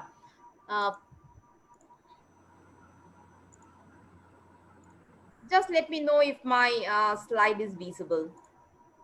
It is. It is? Okay. Thank you. So, Kuch Bihar is a small town. It's about 8.9 square kilometer in area. And if you can see that these are some of the rich culture, rich built heritage of Kuch Bihar. And also there are many, as these blue spots can be seen. These are the tanks or the water bodies or the man-made water bodies. As a part of our project, we had identified about 155 heritage properties in the town, and these are I wanted to show this spatially actually, so that the problem that we are facing about proposing a roadmap for the future development of Kuch Bihar becomes prominent. So this is the core heritage zone where all the majority, I won't say all, sorry, majority of the heritage properties are clustered along with the Rajbari, which is a ASI protected monument. So now what we had done in the initial stages of our work, we had come up with some code zones. So this was the code zone 1, this was the code zone 2, and the rest of the city also, I mean, which formed in our zone 3, it again had some character because it had a typical gridiron plan. It had somewhere low-rise, dense residential development. So these were some of the characters which also required, which were also important from urban design point of view. Now, another thing is but at the same time, we did not want any kind of museumization because we wanted the town to grow. So one restriction that we had is that our main heritage buildings were about 14-meter height. So we wanted to have a height restrictions of similar to that, but our current West Bengal municipal bylaws, it allows about 20 meters we had put, but we didn't want to restrict the FAR. So that's why we had proposed the issuance of the TDR and the Transfer Development Right Certificate for so that the development right of the property owners is not curbed, because if anyone is refused on any proposed development, and they can be compensated elsewhere. So the major question that or the challenge, as Dr. Mukerji was saying, that we faced was if we are having some kind of an some restrictions on the core zone, where do we compensate that? Which should be the receiving zones? Where should we allow development? So that was a very important question that we, or a challenge that we faced, so that the opportunity cost to handle that issue. Now, in order to justice to that, what we did a very exhaustive survey, a plot by plot survey of the 24,000 plots in the town, and try to understand the character, the visual appearance.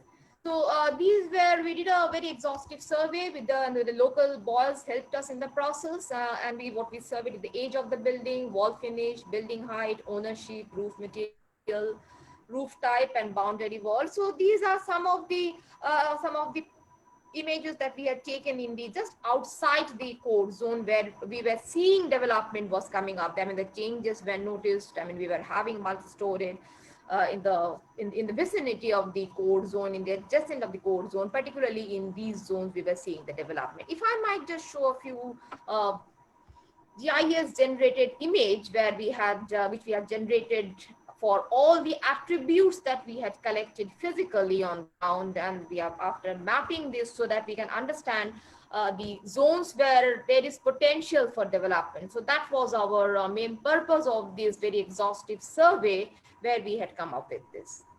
Now, then after this survey and analysis, we had what we inferred was that some of the zones which could be the receiving zones. Now, 3A, 3B, and 3C, if I might go back to my earlier slide, which showed the basic zones. So zone 1 and zone 2 are the core zones where we have the clusters of the heritage buildings.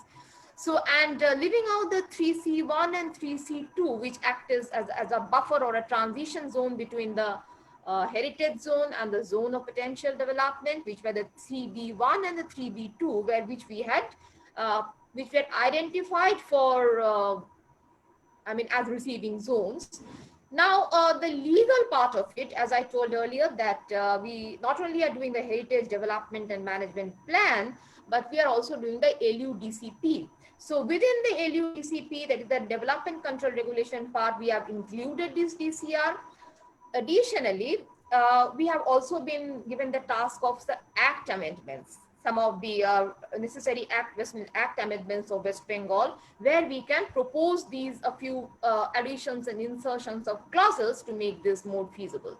So the Heritage Commission Act of West Bengal Heritage Commission Act, we had proposed to include this concept of TDR, that is the in the Heritage Commission Act. Also, we believe that it should be also be included in the MA Act, that is the Municipal Affairs Act. So that is also required. We had worked on with the numbers in which that what should be we had referred to the Ahmedabad TDR, how they have done, and some other best practices of the country, and had come up with that how much should be the maximum eligible FAR to be utilized on the same plot, or what should be the charges therein. So this is how we had proposed to deal with the opportunity cost issue. We faced a major challenges, as Arjun said. One was that the land value. We didn't get very good information, very authentic information of the current market values of the land across. So when we are proposing equal or a compensatory development right on the zones which are on the periphery, that is the 3A, 3B, and 3C, we are shifting them from the core zone. So there is an issue of the land value which was there, but that is something which we couldn't yet. We are still figuring it out how to handle that on a case-to-case basis. So I think this is what I wanted to share with you, that these mechanism we have tried to include it in our development control regulation, as well as proposed as a part of the amended Heritage Commission Act, so that the statutory part is strengthened. It is it becomes more robust. So we can have a robust mechanism. That's all I think I would like to share. Thank you. So now I come to ask some very important questions to Mr. Mohta.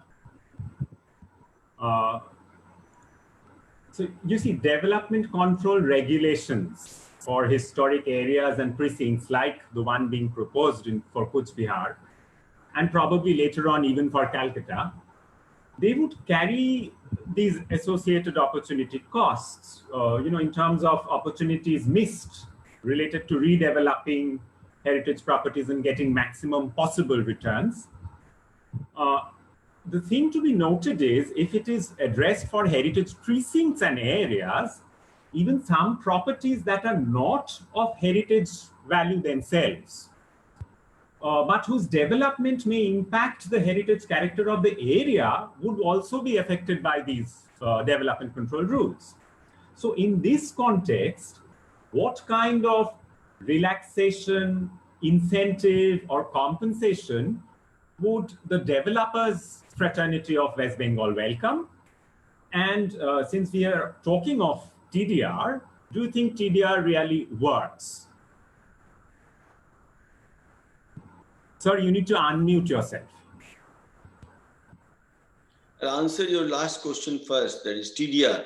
Sure. TDR can work, but not in all areas.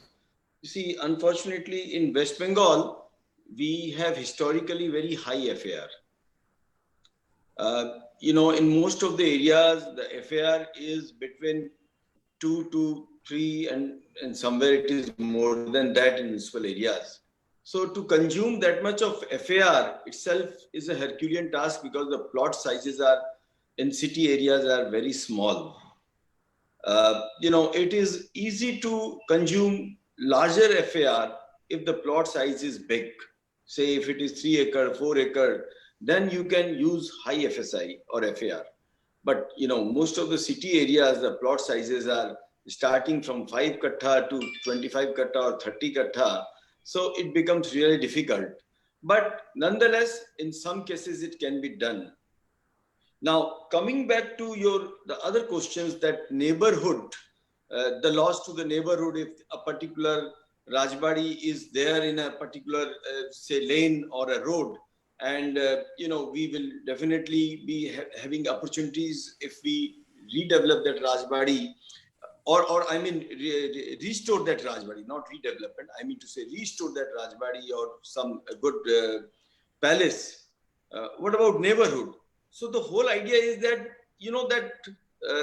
that Rajbari or that the larger development can become anchor, and rest of the area can get support from that anchor. So there can be some nice boutique, there can be some nice retail areas, there can be cafes in those.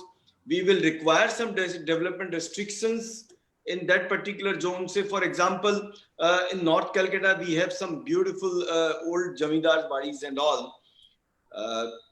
So in a particular lane or a road, suppose if we have a important development, what about the neighborhood? If the neighborhoods are allowed to be developed without any control, they will dominate the larger one, which is not advisable. So the other one should also be in sync with them, maybe restored, but then we need to bring some economic activities into them, because without economic activities, it will not work. So maybe we have to have some micro development zones, because LUDCP, if you talk, it's a much larger context. You can have those micro development zones. Then you can incentivize those other property owners by some relaxation in municipal tax. And if they are utilized for retail or cafe, then you can give them some, the government has to come forward, some benefit in GST, etc. If somebody is using that cafe or retail area, some benefit in GST, some discount into that. And to use those neighborhood, the municipal authorities or the development authorities have to have flexibility in mind that, if those buildings are developed in sync with the larger development, there should be some flexibility, fast track approval process, fast track legal resolution process, because you will see in many of those small buildings or old part of the city, they are infested with litigation.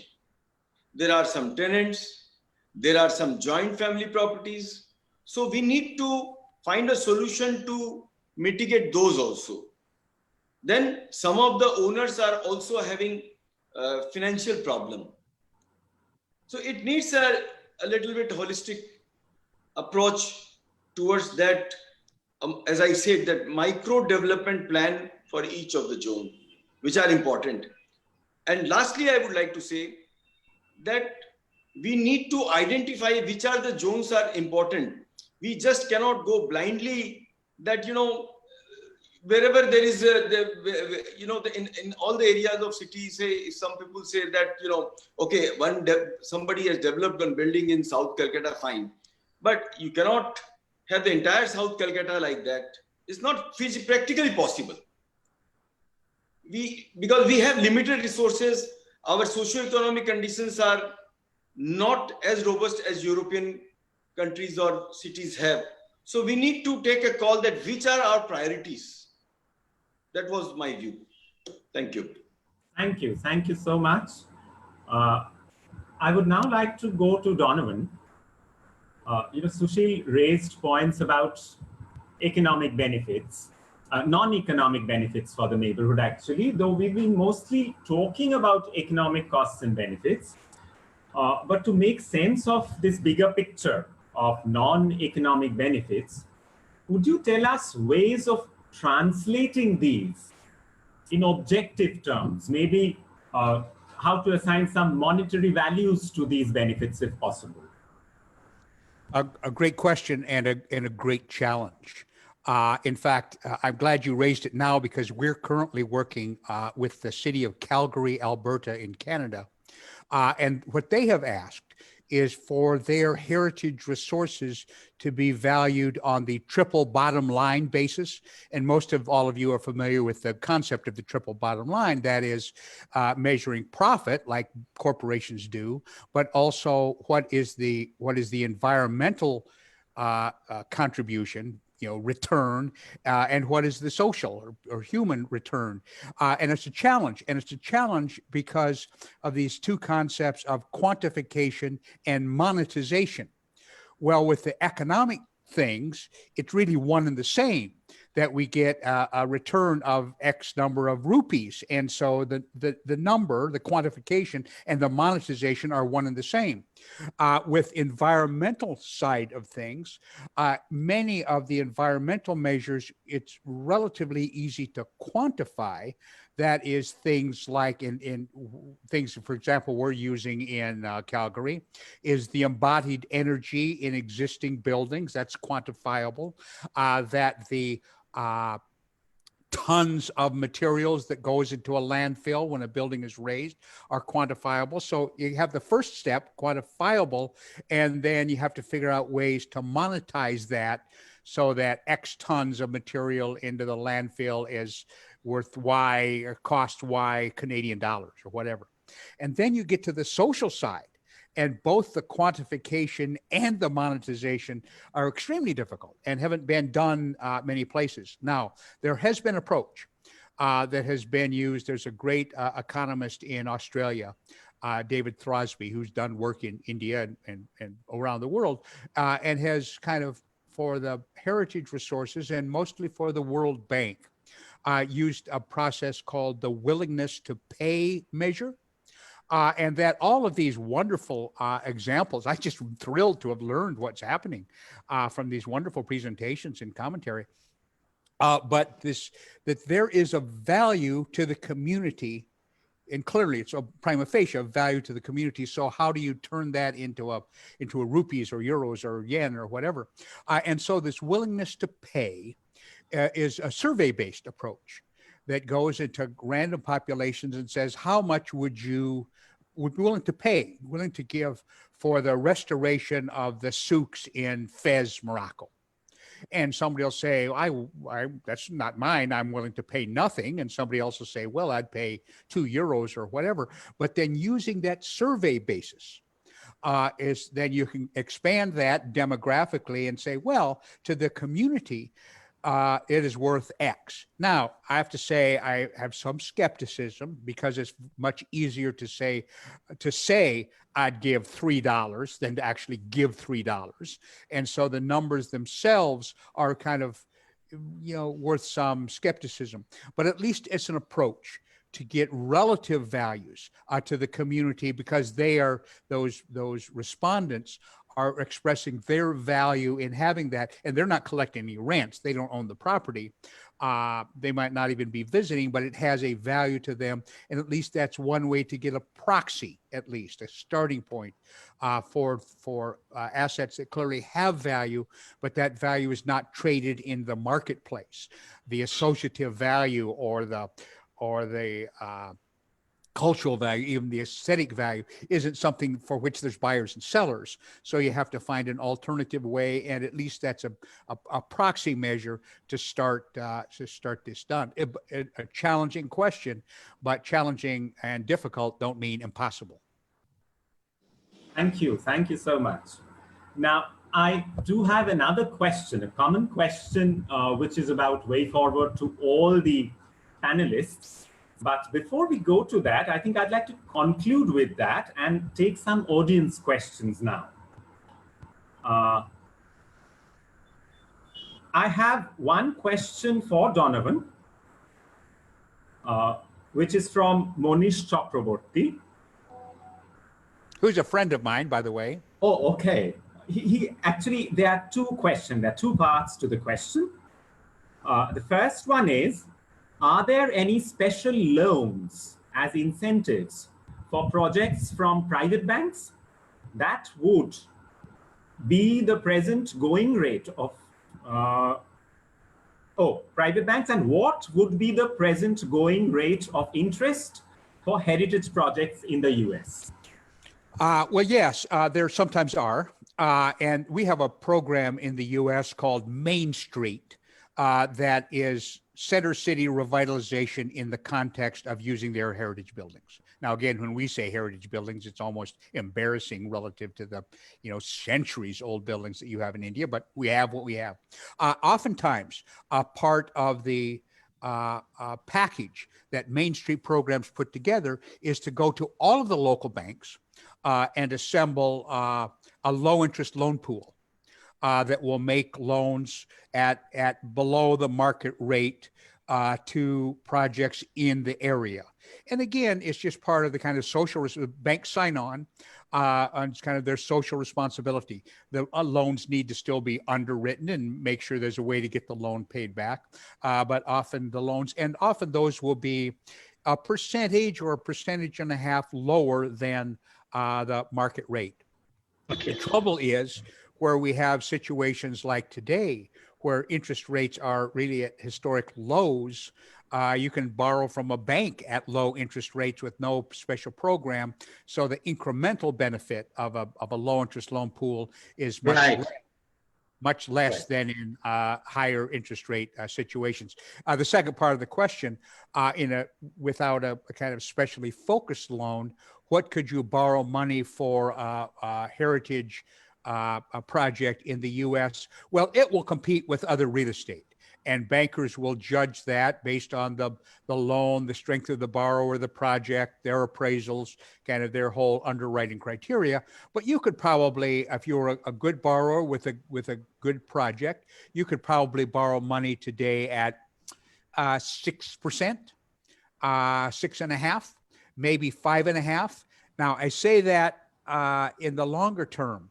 In the last 3 months, there has been a real caution backing up for all kinds of real estate loans, not just heritage, among private banks in the US because of the uncertainty of the kind of length of the virus chaos that we're seeing.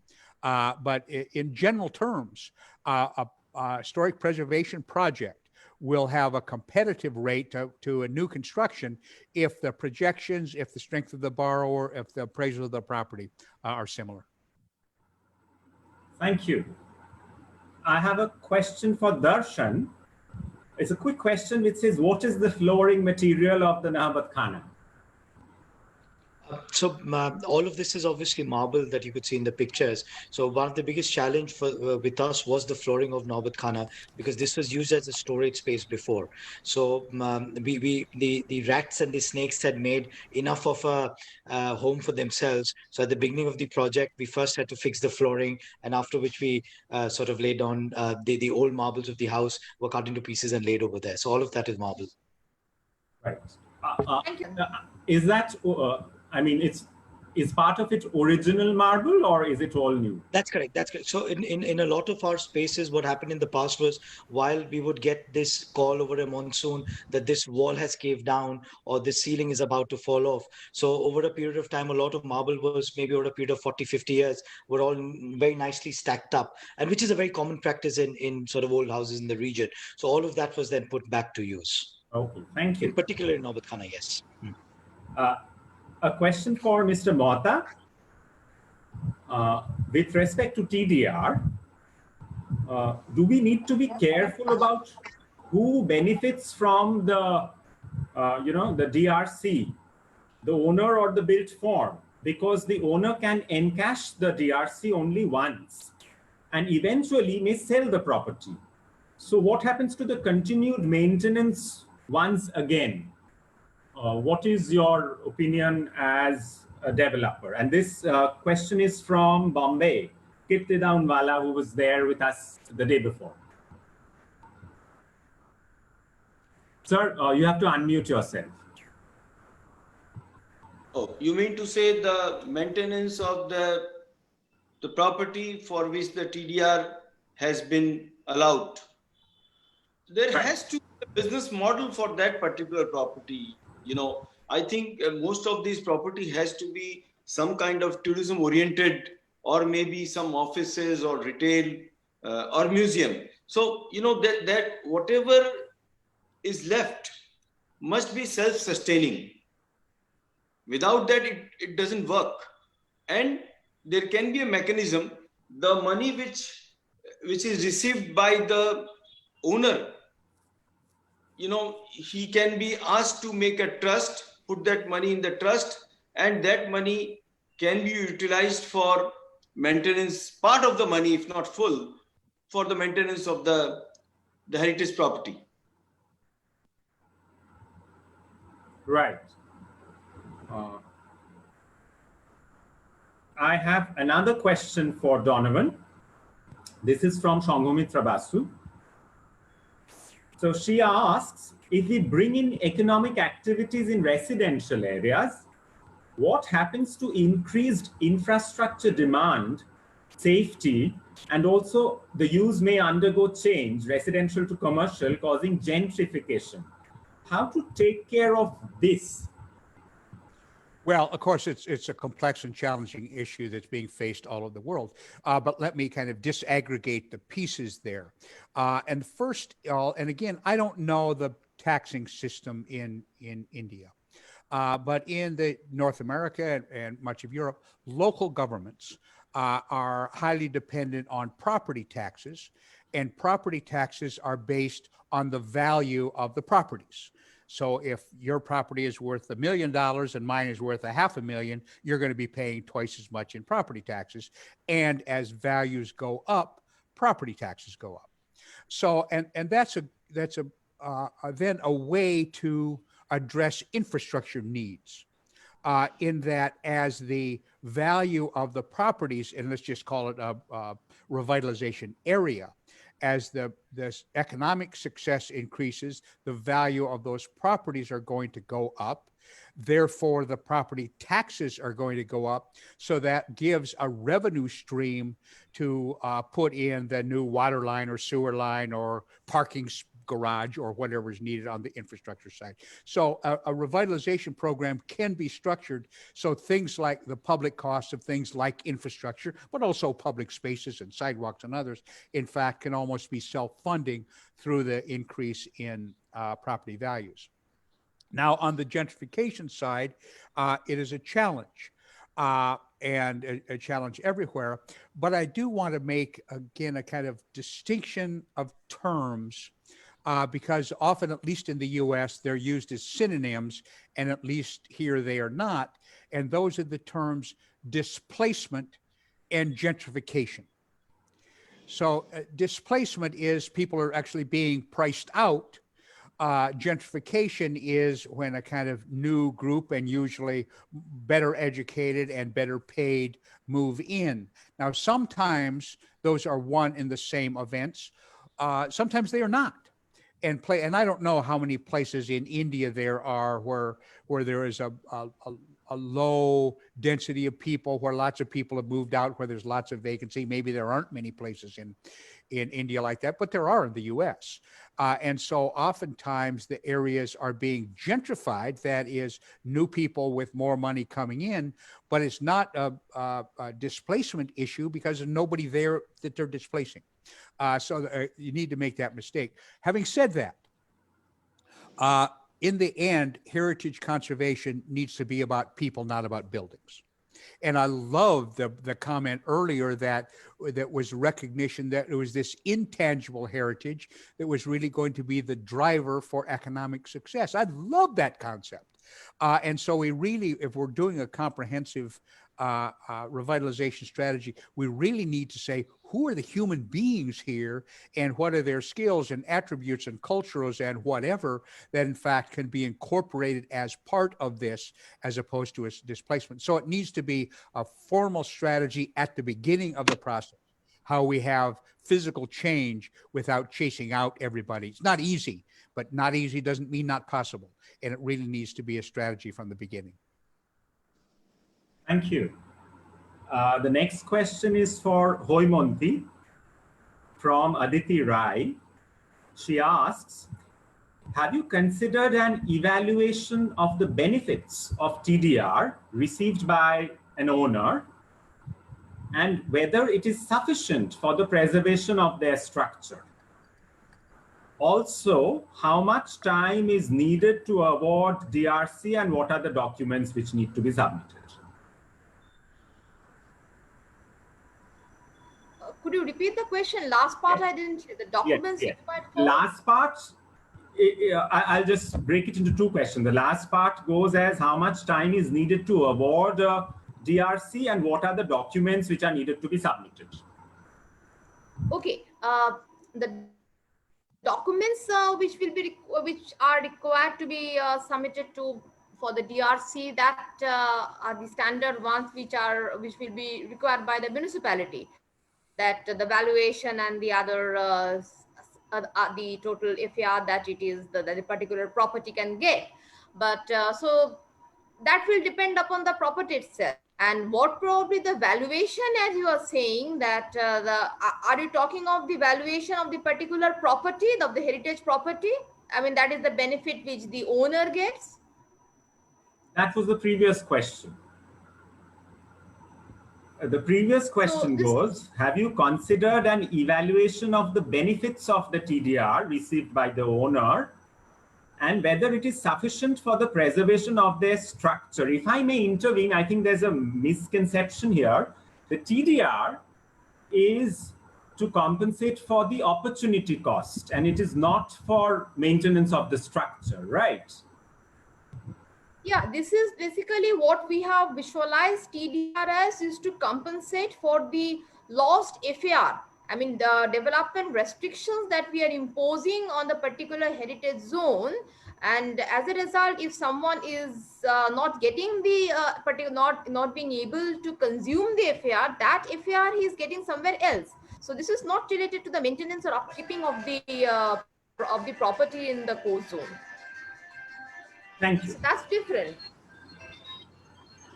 Now I have another question for Donovan. This is from Ananya Bhattacharya. After the pandemic, depending on tourism will be a challenge. So what are the other ways? What do you think would come up? Sir, you need to unmute yourself.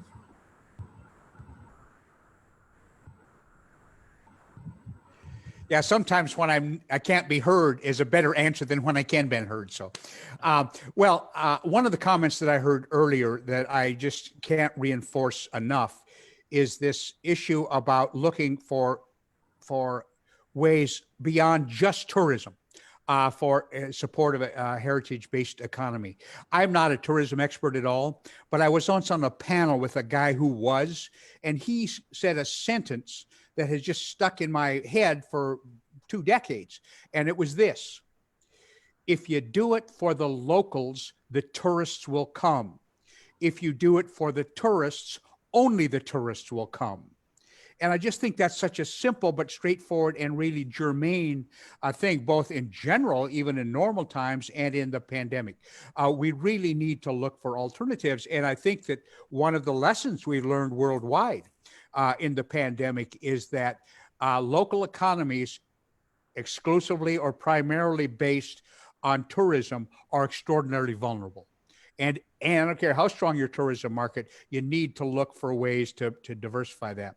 But the second thing I think is we need to just step back just societally and quit thinking about heritage buildings being, well, that's for something else, that's for them. We need to think about our everyday lives. And that's why I love the example of when I saw this fabulous Art Deco house and the owner kept saying, no, this is just a regular old house. Well, I loved it, but there's a perfect example of just saying, this is just part of our life. This is not going to make the cover of Architectural Digest magazine, but this is our life. And so we need to think about all of the aspects of our economies that in fact can do perfectly well in heritage buildings. Now, I don't know that this translates at all from the US to India, but we do lots of city level studies, and we just finished one in New York City. And there is a revealed preference among tech industries, among restaurants, among the creative class workers, among the knowledge class workers to being in heritage buildings. That if you look at the share that those categories are of all jobs, that there is a disproportionate share in heritage buildings in heritage districts. And so I think that there is a kind of, particularly among young, recognition of, there's something more than these goofy high-rise glass buildings that we want to work in, live in, and work in, and shop in places of character. And if we think about what's the local market and what's the opportunity, I think that if we have that as our basis, we're much less vulnerable to these dramatic falls like we're seeing in the tourism market today. Thank you. I have a similar comment from Shanghumitra Basu. I think this was in relation to Srirampur. She has suggested that co-office spaces and institutes could be possible adaptive reuses. So catering to the local people, their uses and economy. One question to Kamalika from Monish. Do you think the private sector investments in Murshidabad could have been more? And if so, what would have attracted more private sector investments? Or in other words, what are the impediments for more private sector investments in Murshidabad? So I will again speak specifically within Azimganj, because as we know, there is no one singular zone which you can call Murshidabad. Like as I explained, it's that entire sort of ribbon development, and each pocket in each cluster has its own sort of dynamics. So specifically when we talk about private sector in the context of Azimganj, it really becomes these private homeowners, and sort of motivating them, enthusing them, getting them to see the logic and the value of kind of reinvesting back in their own properties, in their own legacy. And that could become the fulcrum for exterior, also external private sector, which is not linked to that legacy and that heritage, to eventually maybe at a later point be interested. But again, for another portion of Murshidabad, which is maybe closer to Shekashin Bajar, it has a very different dynamic, or where the palace epicenter is. So I don't know if we can really look at, again, private sector as this one homogeneous entity, because that itself has several classifications. So there we really need to, I think in the last webinar itself, when we were looking at national case studies, there were these, all the sort of panel discussions spoke about something about creative financing, something about working out our own tools in the absence of really a formal enforcement, to really creatively imagine how different segments of the private sector can get involved in different parts of Murshidabad, if we have to look at. Thank you. Now, we are approaching our deadline. So I would like to have the second round of questions. It's a common question to everyone, and just a brief response is requested. I'll just read out my question. Give me a minute. And I think I would like to start with Rajesh. because you were speaking in similar lines when I had to, rudely interrupt you. But being the moderator, I had saved this question for the end.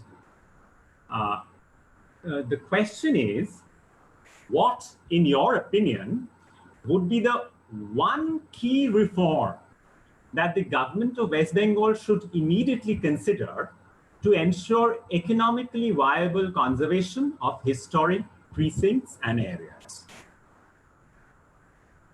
Off the cuff, my answer is the mindset.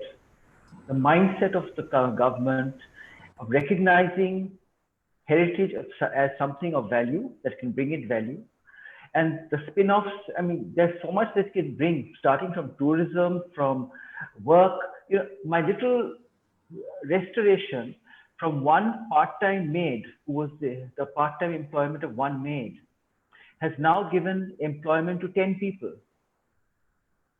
Because I've got people who manage the place, I've got security people, I've got cleaning people, etc. I've got 10 full-time employees from that one half, part-time maid who used to work in the house earlier. So it works on employment levels, it works on tourism levels. If this becomes something that Clarke Quay in Singapore, I mean, that's a far-fetched different thing, but yes, a precinct can bring in people, can bring in tourists. It can improve the lives of whoever is living there already. It doesn't have to involve tourists.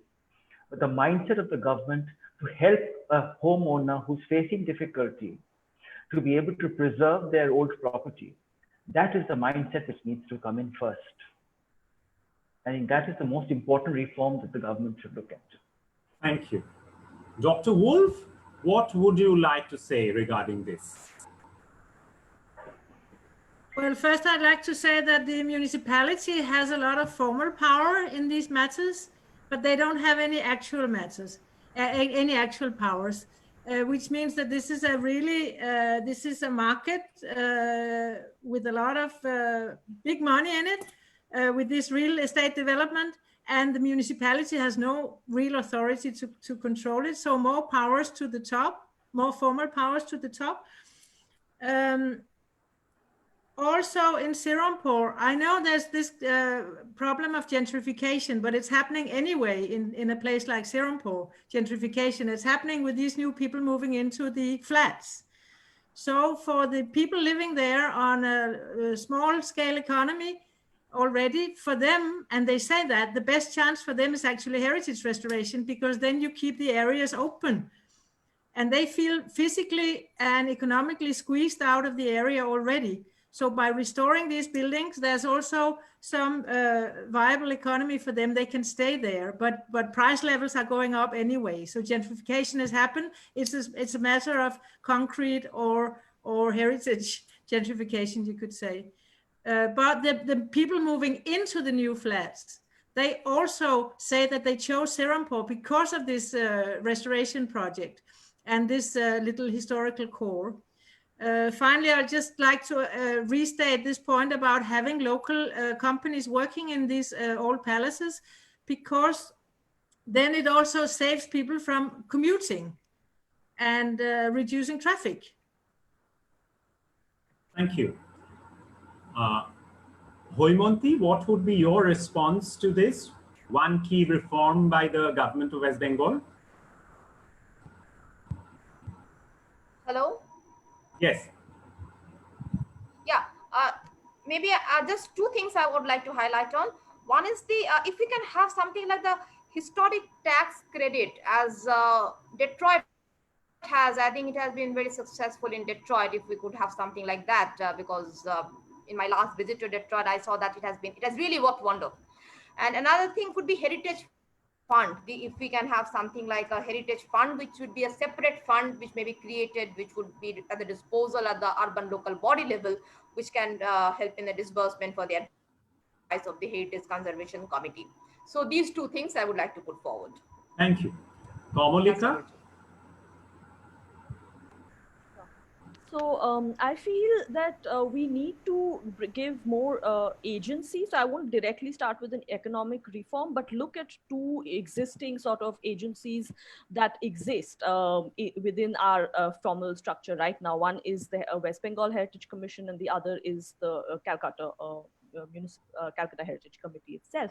And these are really organizations which have either an authorizing or a regulatory sort of mandate to them, but they then really lack teeth to go beyond. So, we have not been able to introduce heritage cells the way other municipalities in, say, Ahmedabad or Bombay has had for decades now, which is really responsible for initiating many studies, many documentations, feasibility level proposals, and come up with these, be responsible and accountable to come up with sort of viable and creative ways of financing, microfinancing, because till we start doing this, there will be sporadic attempts, which will be isolated, which will have a sort of limited lifespan as an experiment, but they might not have a systemic long-term sort of impact and change. So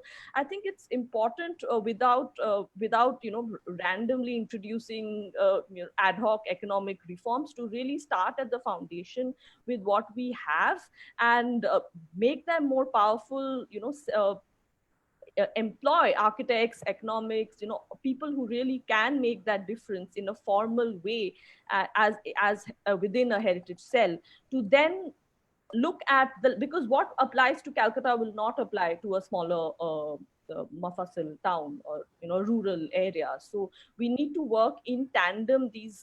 Both these heritage committees might maybe able to work in tandem with local municipalities and really look at larger impact. Thank you. Darshan? Arjun, before, your question is one key reform to make it economically viable, conservation being economically viable. For that, I think the one point needs to be addressed is that what is the problem right now? And I'm talking about particularly Murshidabad.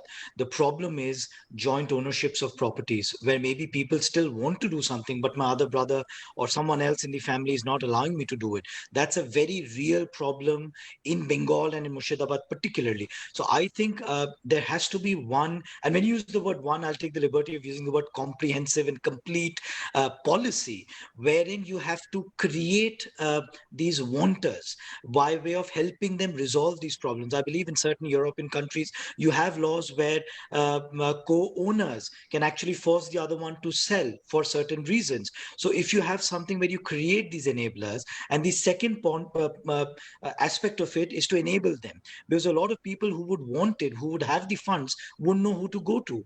Who's the architect? Where would I get the necessary skilled personnel? What about the access to the studies that is there? So I think if there was one comprehensive policy where there was a committee, like for example in the textile sector, you have something very similar, because they are enabling manufacturing in different parts of India and in different parts of rural Bengal. So a large part of it is to be able to create that setup where there's a board, where you have all of these empaneled architects, all of people who are there in this particular webinar, and then you have all of them together advising and helping these homeowners, and then you've created something fantastic.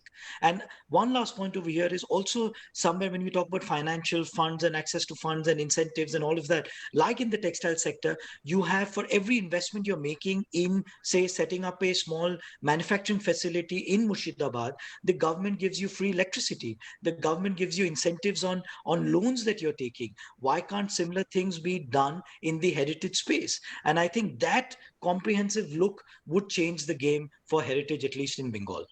That would be my take. Thank you. Mr. Mohta. So you have to unmute yourself. Yeah, what Darshan has said, I'll go one step further from it. In fact, what you require is a proper heritage conservation policy, which should be holistic. We have policies and law, but I think still a lot of things are missing, a lot of pieces are missing here. most important is that involvement of all stakeholders. It should not be just the government imposed policy. We need to have involvement of developers. We need to have involvement of media. We have to need the involvement of academics like you and all. And then, then that policy should enable identification of the right heritage zones, micro planning of those zones, then how to properly have utilization of those. There should be some ways and means to develop those economical viable models for those zones. So, if there is a proper heritage policy to conjure and bring those economical viable policy, that can be a win-win situation. That is what we require, with involvement of all the stakeholders. Thank you. Now, we have almost reached the end of our discussion, but just to conclude, I know Mr. Rypkema is not entirely acquainted with the scenario at West Bengal, but would you like to add something to this basket of suggestions from your global experience? One suggestion, maybe? Well, my one suggestion would be to make a list of the suggestions that were just made and put them to work. Because if without knowing the local market, all of those are kind of both the bottom up, the participatory, the authority to act, those range of things that just are a prerequisite. So I don't know if I knew a lot about West Bengal and I know nothing. I don't think I could make better suggestions than I just heard. Thank you. Thank you so much. So with that, I hand over today's panel discussion to our coordinator, Puja Bhowmik. It was so nice to have you with us, and it was a pleasure for me to interact with you all. Thank you.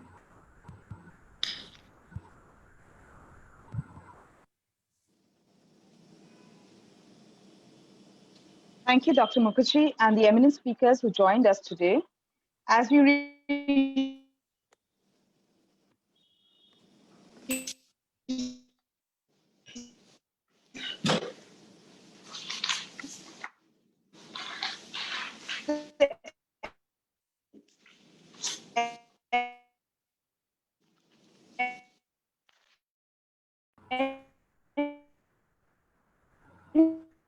I think she has a connectivity issue.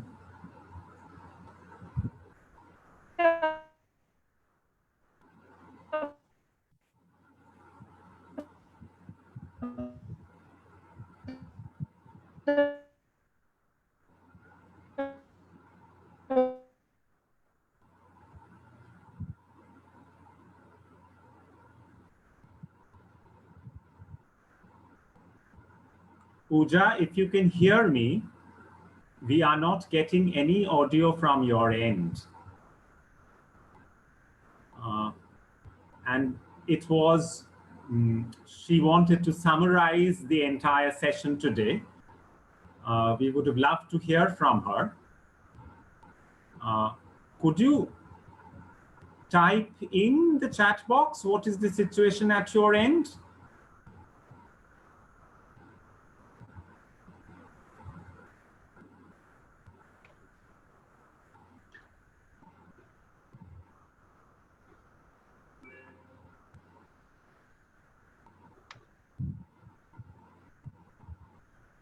I think she's unable to connect.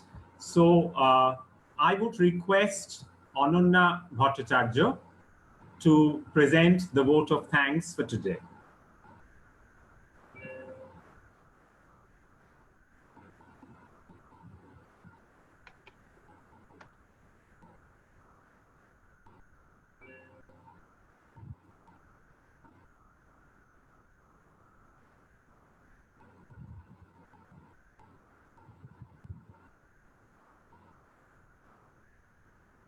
Ananya, are you here?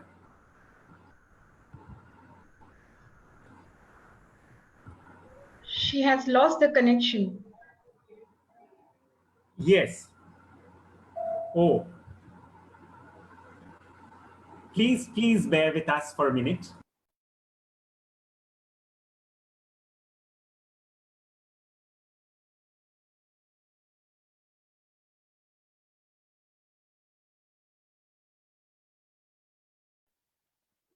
Hello.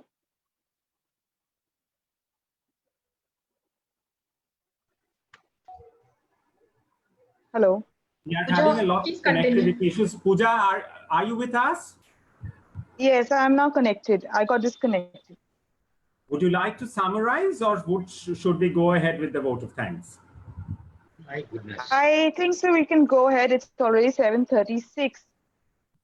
Unfortunately, So I Ananya is think also everyone disconnected. is waiting. Puja, you can give the brief summary. Puja, you can give the brief summary. Okay.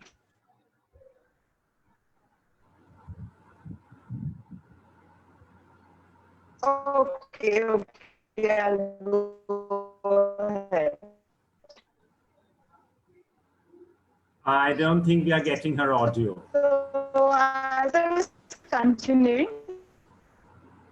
I'll say that through the examples we've seen that the pragmatic approach to conservation is being formulated. We need actual examples of the same country and through the various examples of... Hello.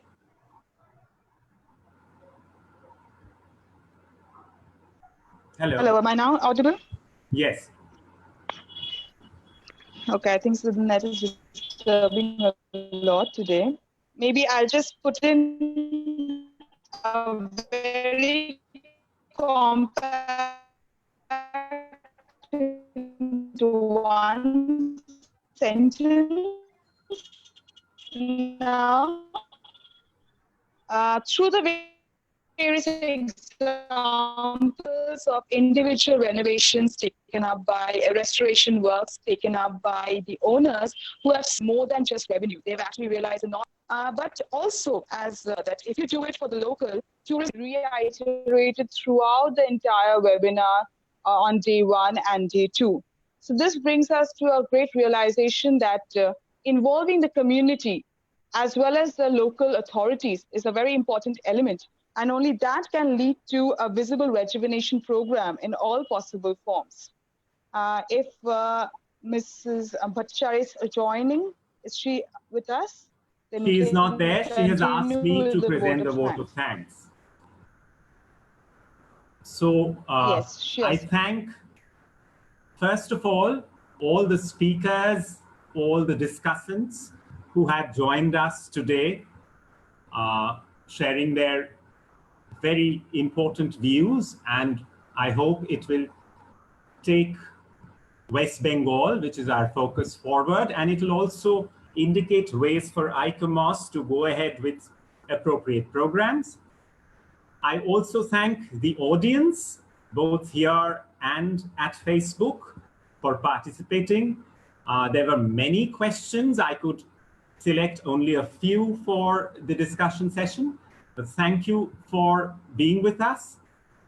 I thank the entire core team and especially EPWG, who have been supporting today's webinar technically.